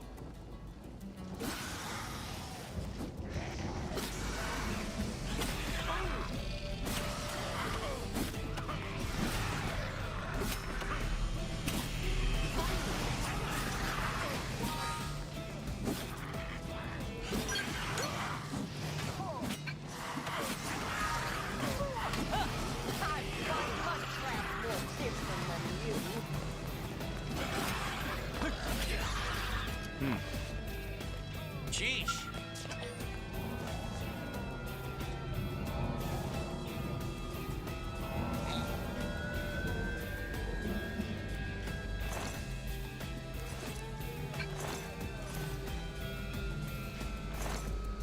Like Danger Heart.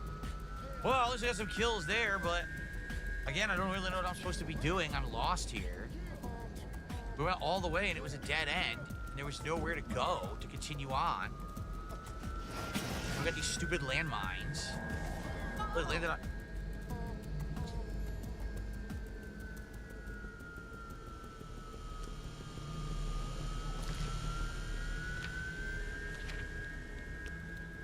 This is shit.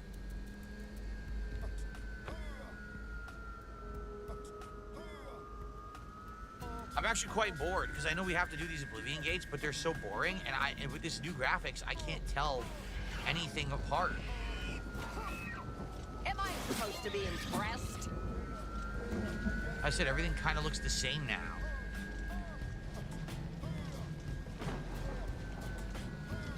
Two towers, neither of which got us to where we need to go. I need to go higher up. How the fuck do I get up there? So we got to that gate, but that gate was a dead end. It didn't do anything.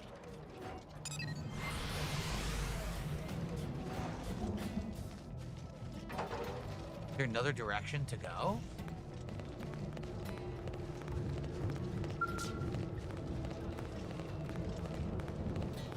No.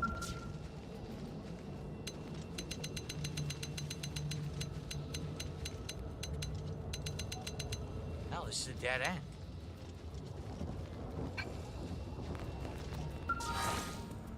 What the hell? So I have no clue how to do this.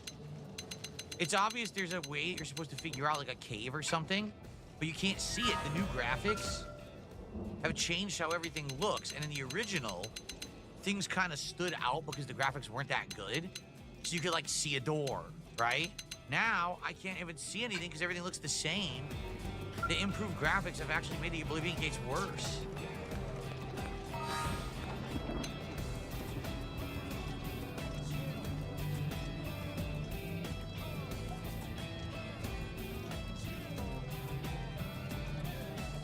We already went to both towers and neither one did anything.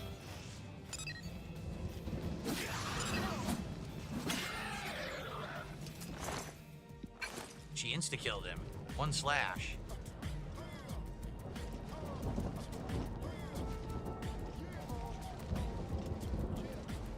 Well, I don't know what else to do.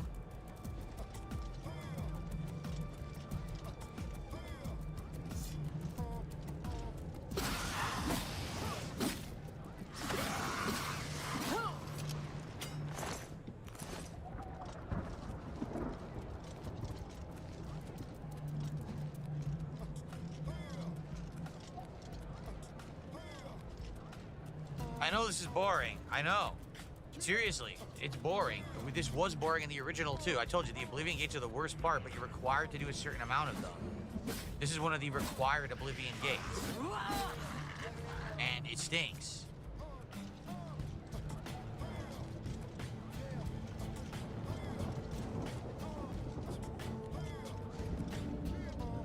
I'm trying to see, like, could that have been something? I don't know. Why is she walking into the mines? That's just dumb. She walked into it. I can't stop her from walking into the mine, man.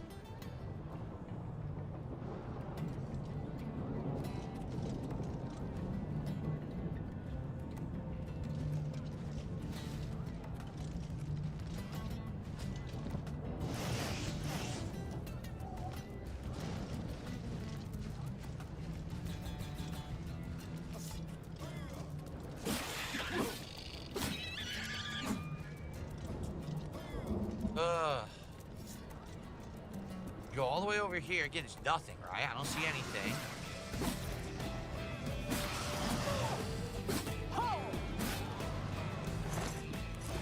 Okay.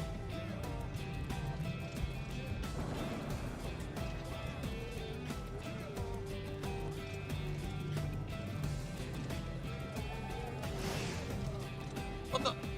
Who hit us? What the hell just happened?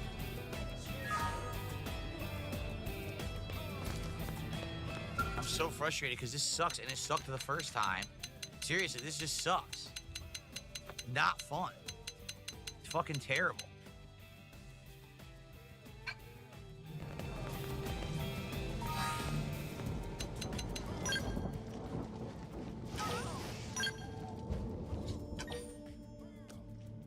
Why doesn't she heal herself? Why is she so fucking stupid?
Did she walk in front of my sword and get hit? She did, didn't she?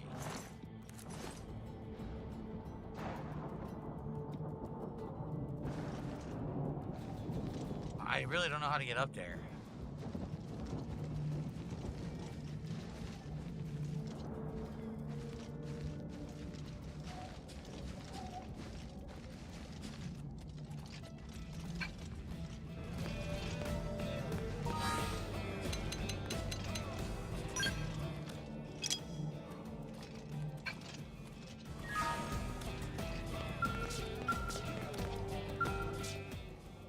This is great.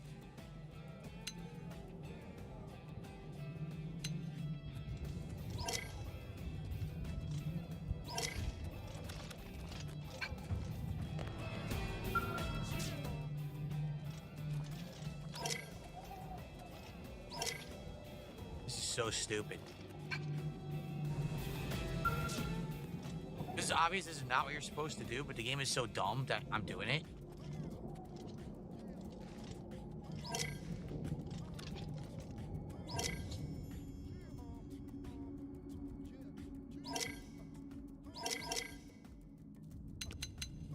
How did she fucking die? I don't care.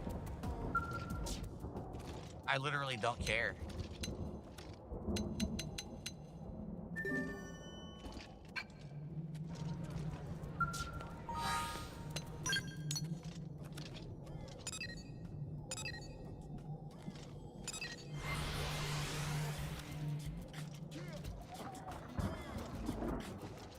down.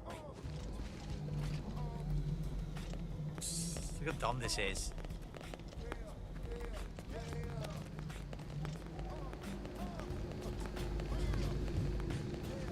It's a hell of a view.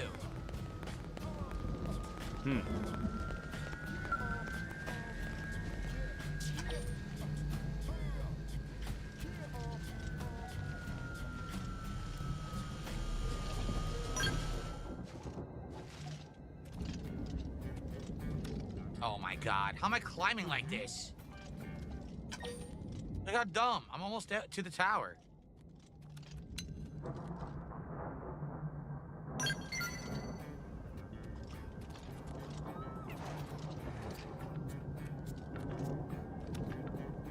Ah, そうか。もしかしてクエストボードを見て来てくださったんですか？ Come on, now I'm stuck. これはすみませんでした。はじめまして、ボグ・クリストフと言います。まさか僕に協力してくれる人がいるなんて思ってもいませんでした。今月に入って一番嬉しい出来事です。感無量。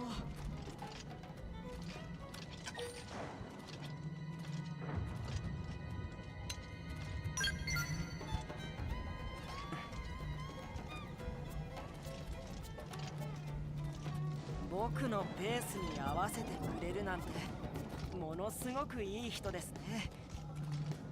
ようやく考えがまとまったので任務の説明をしたいと思います。パスファインダーが設置したデータプローブの調子がどうもおかしいんです。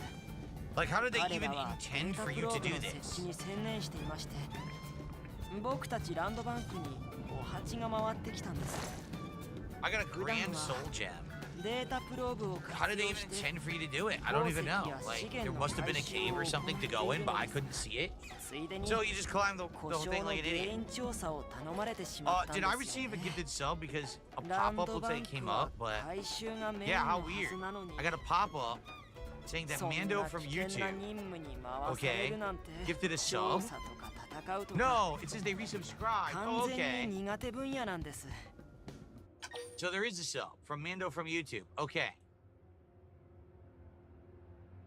That's why it didn't pop up there. Okay.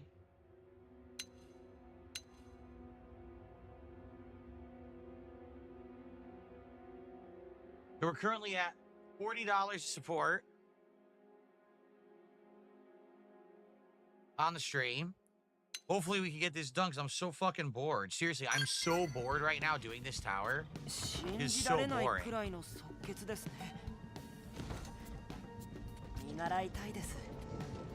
Okay.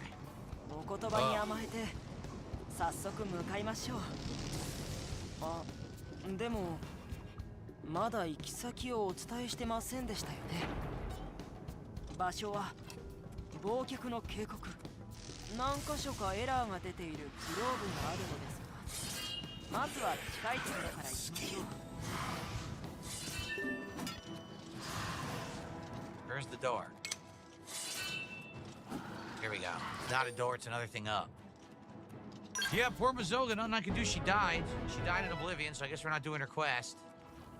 Hopefully it wasn't a good one. 原因が解明できれば、ランドバンクの任務も元通り順調になります。頑張りましょう。NLA のために。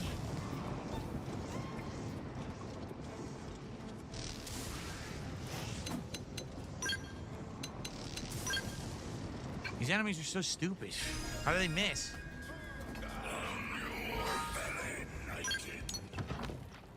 Okay.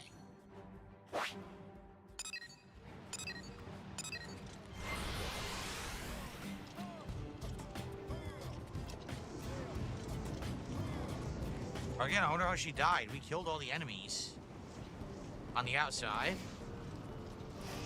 Kane says, how much to quit the game immediately? Let's get to our goals. Let's hit enough support that we can do our marathon tomorrow, and I'll stop playing this right now. Seriously. I mean, I already played it 2 years ago. You guys were the ones who said you wanted it again. So get to the goal. Let's get to 50 goals right now. Oh, fucking ball ass sacks. Fucking ball ass sacks, man. なんだかおかしいですね。この故障の仕方。地中に埋めたはずのデータプローブが地面に押し出されるなんて。だけど、ここだけじゃ原因はわかりませんね。That's really good, actually. 次の場所に向かいましょう。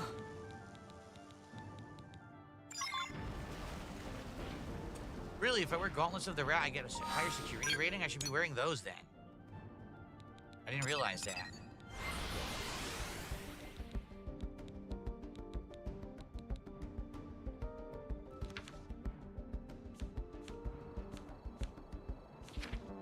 Shit.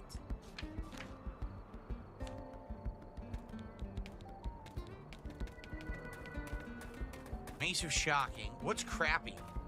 The short sword of Shocking is crappy. It's only 6 damage. Let's drop that. ここのデータプローブも地面に出てますね。 Drop the ま dagger. る I で don't even know 掘 when I り picked 出さ up れた the ようにも dagger. 見えます。作為的な何かを感じます。 And we'll get rid of the crappy Hellsteel Mace now. We don't need that 次の場所へ行ってみましょう。 anymore. We have better blunt items. Yeah, there you go. Okay, there you go. Like how they're pissed, but they're all late and they can't stop it.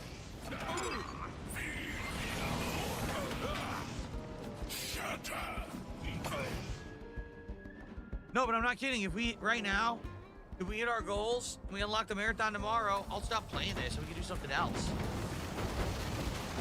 Her body passed through. What the hell? Her body passed through.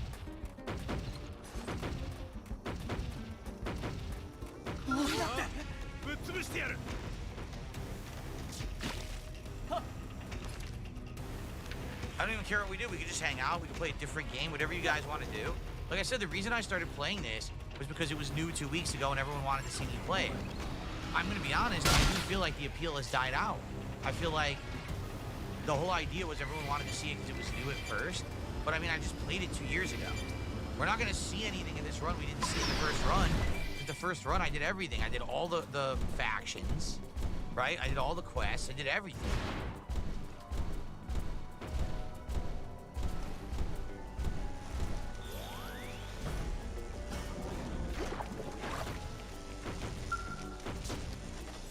Wait, what?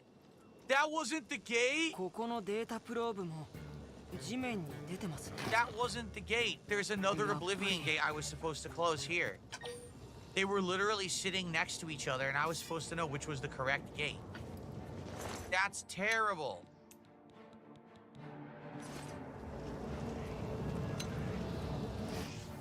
Oh my god. ですよね。 I was supposed to know there was another gate sitting right next to it. ここって最初に来た場所ですよね。 Battle Duck 45 months as a member says, but it looks so 間違えて pretty. しまいました。 I mean, I know. I think that's one of the major appeals of the game is the graphics are massively つ improved. まらないミ But スをするな。しっかり確認しろ。と昔よく言われたんですが、僕はいつまで経っても But 進歩しない we です already ね。 did all this already. Years, 2 years ago. It's the same game, the same bugs, the same tedium with these fucking Oblivion gates. These aren't fun.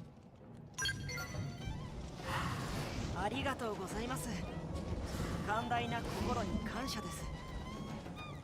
次は絶対に間違えないようにします。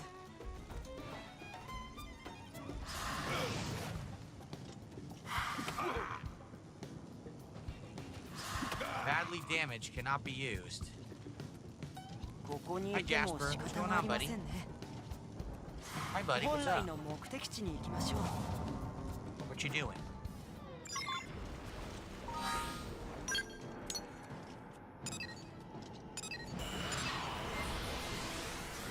Okay. Whoa! Why are there so many?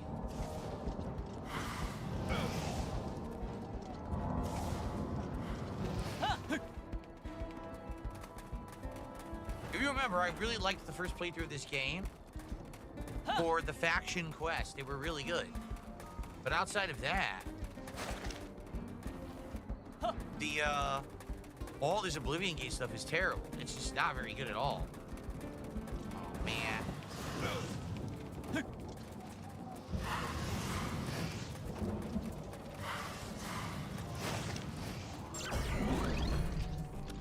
Why would I not just walk around the gate? Why would I try to open the gate? You just walk right around it, right? I walked right around it. That's another thing that I also don't understand is a lot of this game is just skipping stuff and you can easily do it. So why did they make it like that? It's so odd. You just skip the whole thing. Obviously what they wanted me to do is go on other towers and do shit. I don't even have to do it though, I just skip it. It's bizarre. Darth Fig did a $5 super chat and he says, if you drop this, would it mean more Expedition 33? I've been waiting for you to reach a critical story moment. Yeah. If this drops from the rotation, it means that I would have more time to focus on other things. And yeah, if this was out of the rotation, definitely Expedition 33 would be a focus. Next week would be Doom, right? So yeah.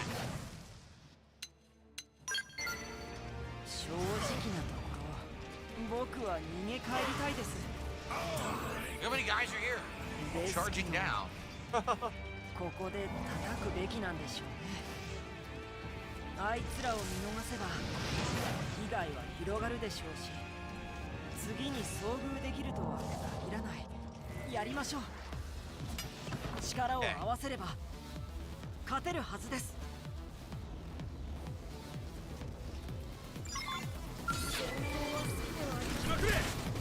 You guys seem very bored. People are barely talking chat. No one's talking about the game chat. Again, this link was cool 2 years ago when it was my first run, but I knew when you guys asked me to play this, I was like, are you serious? Like, I could tell it would taste as like a tech thing, but I never really expected that it was going to do very well. Because we had already played everything, done everything in it too. We did all the gates and everything, so.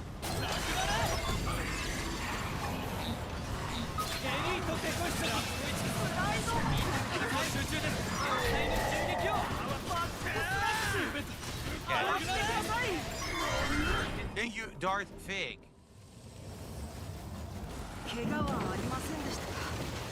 That's it. The Allies for Room quest is done. What the? I'm surrounded by assholes. I want to get Darth Fig on the leaderboard, but all these assholes are attacking me. Hold on. So Darth Fig, thank you for $5. We're at 45 now. With 2 hours to go.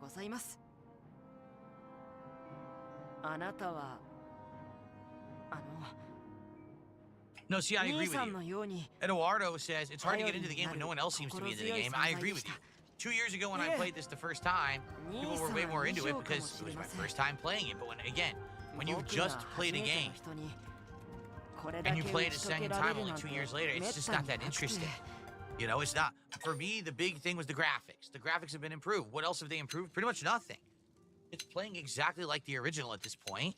At first, I thought, I was in the combat has some slight refinements too. But it's mostly just a graphical overhaul. That's it.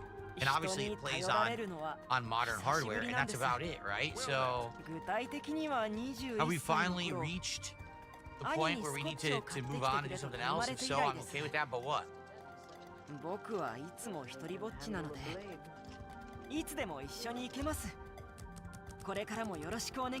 Okay, in the basement.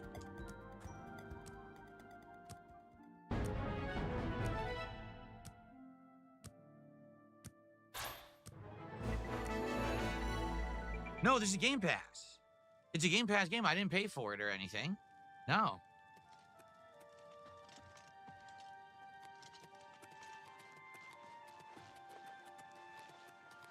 Well met. Well met.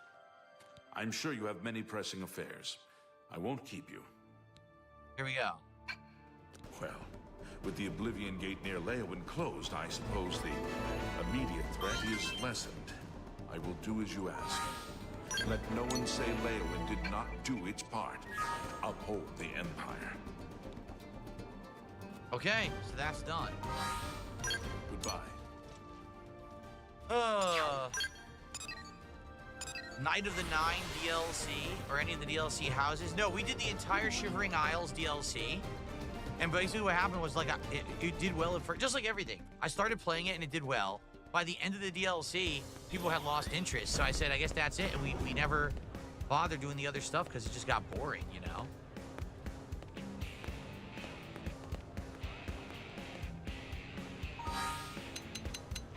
Most tasteless dude, there's no way I'm unbanning Toasty Chestnuts with what he said earlier. He said something that was so offensive. It was offensive to an entire group of people, and then it was offensive to an entire religion at the same time. It was like he knows he did that on purpose too. So no, I'm not unbanning him. It's absolutely ridiculous behavior. I can tell you, he wanted to be banned. Here's why. He wanted to be banned because he's upset that his buddies got banned because they've been breaking the rules over and over. And I finally laid down the law and said, no, I'm banning them and I'm not letting them back because they try to take over the Kick Chat every single day. I had enough. So for days he's been acting up and he did it on purpose. I'll tell you, no one could say something like that and, oh, that was a joke. No, it wasn't a joke. You're an offensive twit. And I've had enough of offensive twits trying to take over my business. So enough of that nonsense.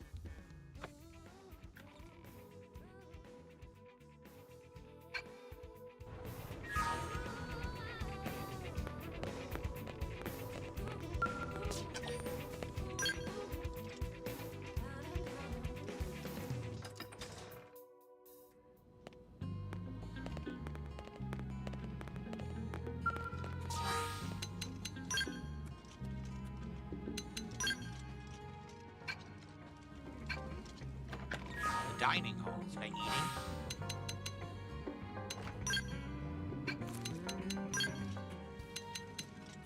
Head on. Hello there. Good Yeah, they're all evening. eating. I am Milona Umbranox, Countess of Anvil. I hope you enjoy your visit. Umbranox. I trust you will give us no cause to regret our hospitality to strangers. Oh, aid for Bruma. I would like to send help to Bruma, but I cannot risk weakening Anvil's defenses with that Oblivion Gate open outside the city. What a surprising thing for Bye. her to say. I never would have expected she would have said that, right? Okay.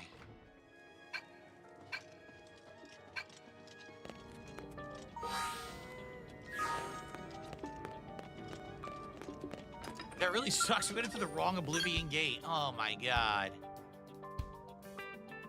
Yikes. Okay.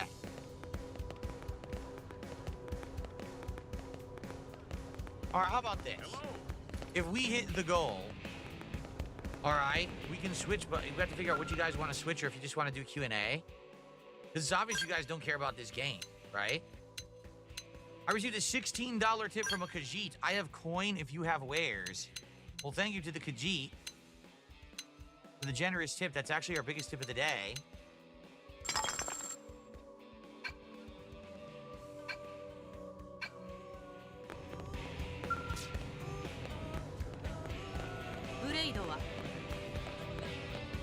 And that gets us up to $61 support.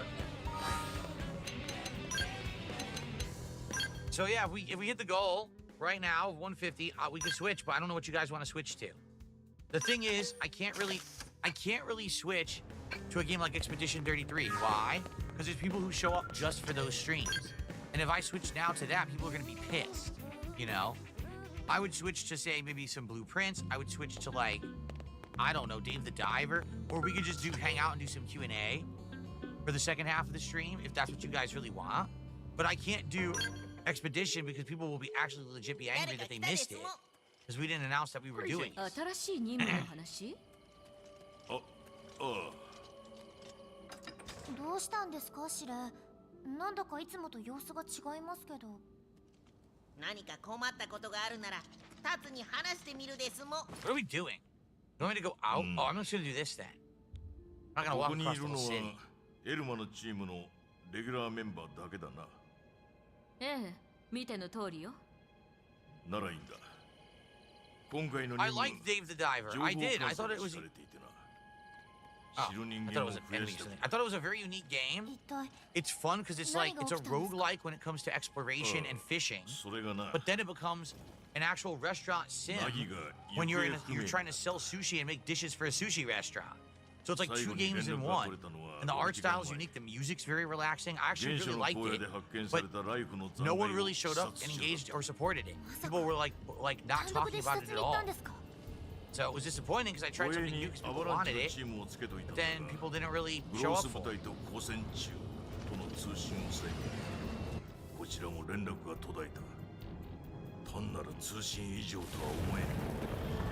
And it wasn't just a matter of support because some people, oh, it's because you didn't make money. No, it's because people were like not even paying attention to it. They were like, the chat was dead. No one was describing the game or even talking to me about it. I was like, that's really weird. This is a game people asked me to play. And that was the response I got. And I agree, it was a very chill game. I liked it. I was starting to get better at it. I killed a shark. And I was going to do that new rare dish where you use the shark head and stuff, and I thought it was going to be really nice. But people didn't show up, I don't know. Is this seriously the same one again? It's the same gate a second time? I think they do repeat, right? I think the gates do tend to repeat.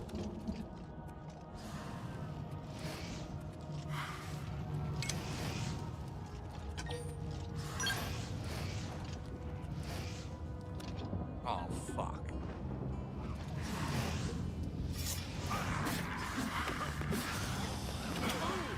This is annoying. Maybe people would be more engaged if I was playing the game. What do you think I'm doing? What do you call what I'm doing right now? What a stupid thing to say.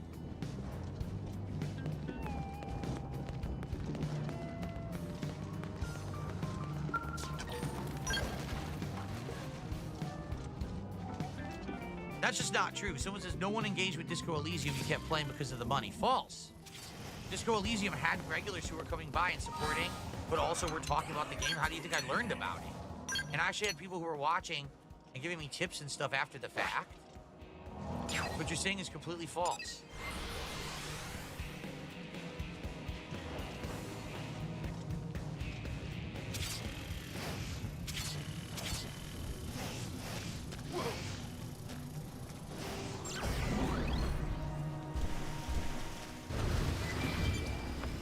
This fucking sucks. I'm bored. I really am bored.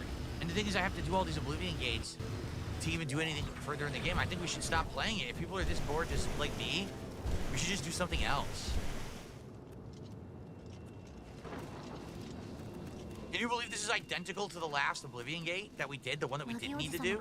This one's identical.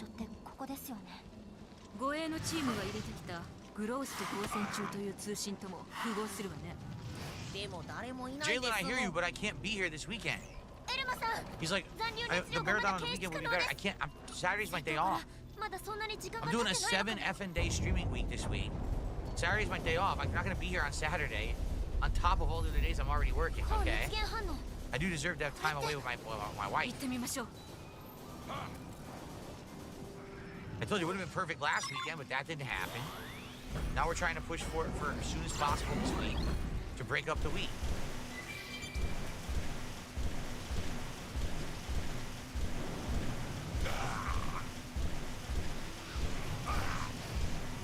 I love idiots who fucking talk out of their asses.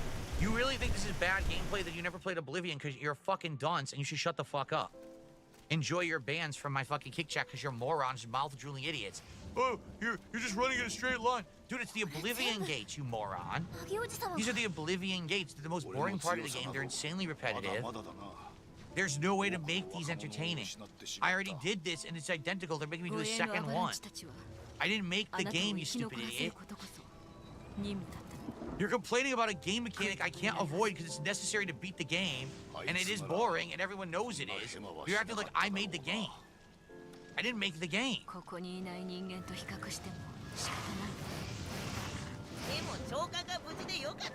Yeah, blame the streamer for the game being boring when it comes to the Oblivion games. Good moves. Smooth moves, X-Lax. って報告を入れてもらえるか。ナギおじ様、すぐに戻らないんですか？俺はちょっと寄るところがある。ナギ、私たちは上に立つにふさわしい戦士を指揮官に持っていたようね。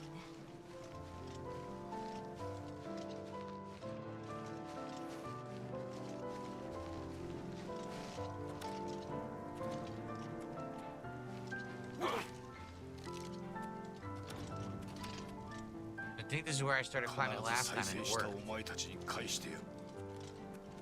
Oh, it's just so dumb. Yeah, look, right here. Okay.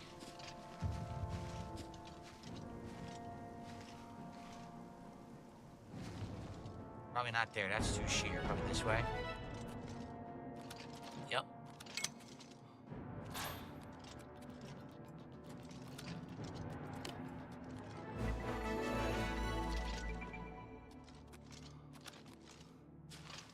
Okay, gonna go up a little bit more. Gonna see that way or this way. Either way probably works.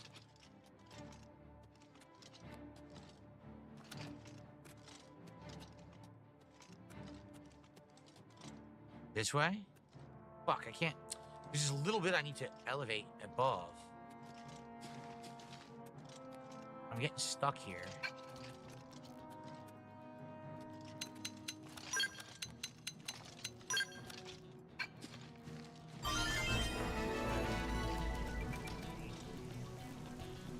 Shit. Now let me go higher up here. Here we go. Here we go.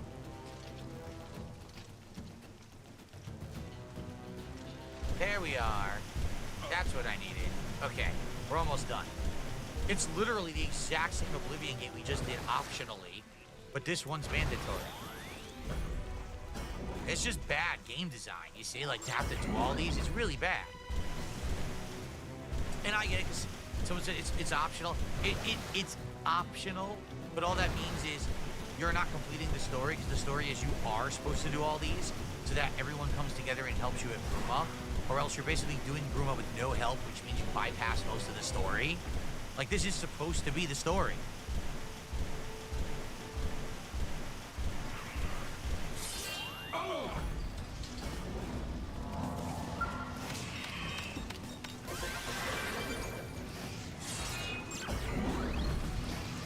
Same exact thing.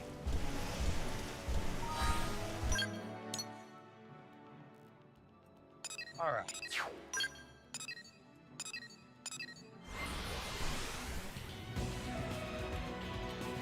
I got a $2 tip saying India attacked Pakistan. What are your thoughts? I don't have any. I don't know anything about it. I don't know what the world politics are over there between India and Pakistan. You know. I'd be talking out of my butt if I tried to make any kind of a comment on it, so I'm just not going to make any comment on it.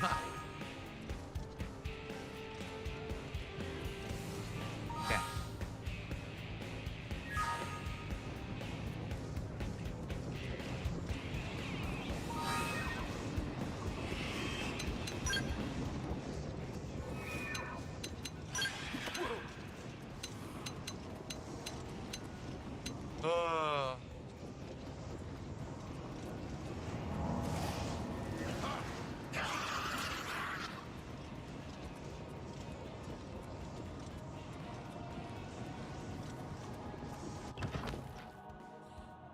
What sucks is, imagine if you actually thought you had to beat every single Oblivion Gate by fighting everything. You don't.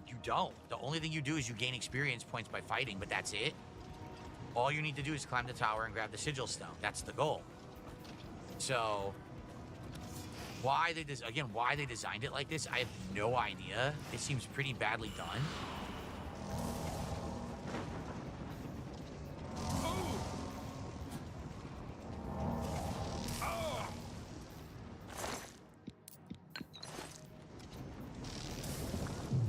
I do like the graphics, they just look so much better, but I really wish they'd done something to improve the game. They really didn't.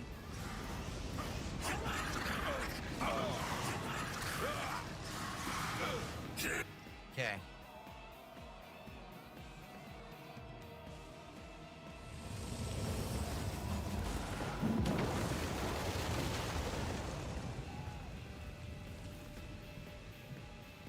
Okay.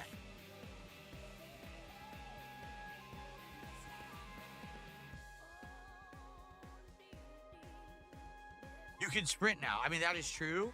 You couldn't run in the original. That is absolutely true. In the original, you couldn't run at all. So you just had to slowly walk through everything.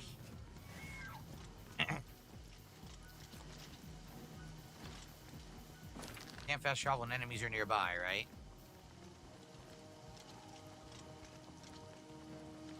Why don't I give Rebirth a try? Because we already played it. We already played it. No one cared.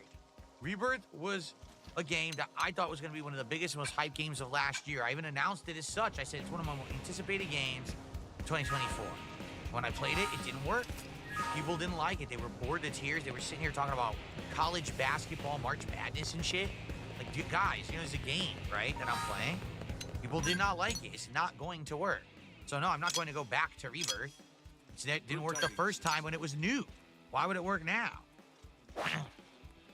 Oh, I don't want to bring it to the Fighters Guild. Oops.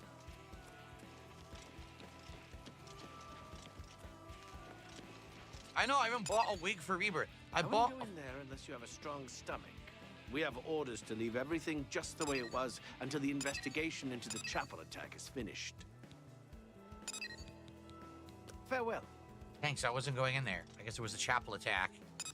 Yeah, that's right. Dabian says the wig you got for Rebirth was hilarious. I totally forgot that I bought a freaking cloud wig to wear during the Final Fantasy VII Rebirth event because I thought it would be that much of an event, and no one cared for the game after like 10 hours.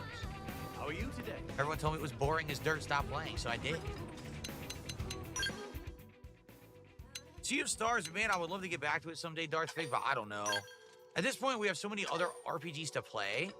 You know what I mean? Like, right now we're doing Expedition 33. I want to play Suikoden 2 in the collection.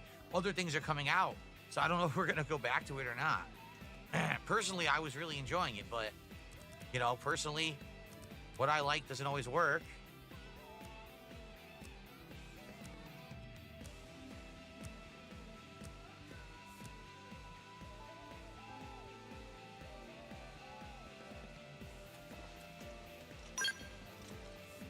You sure gave those damn Daedra what for?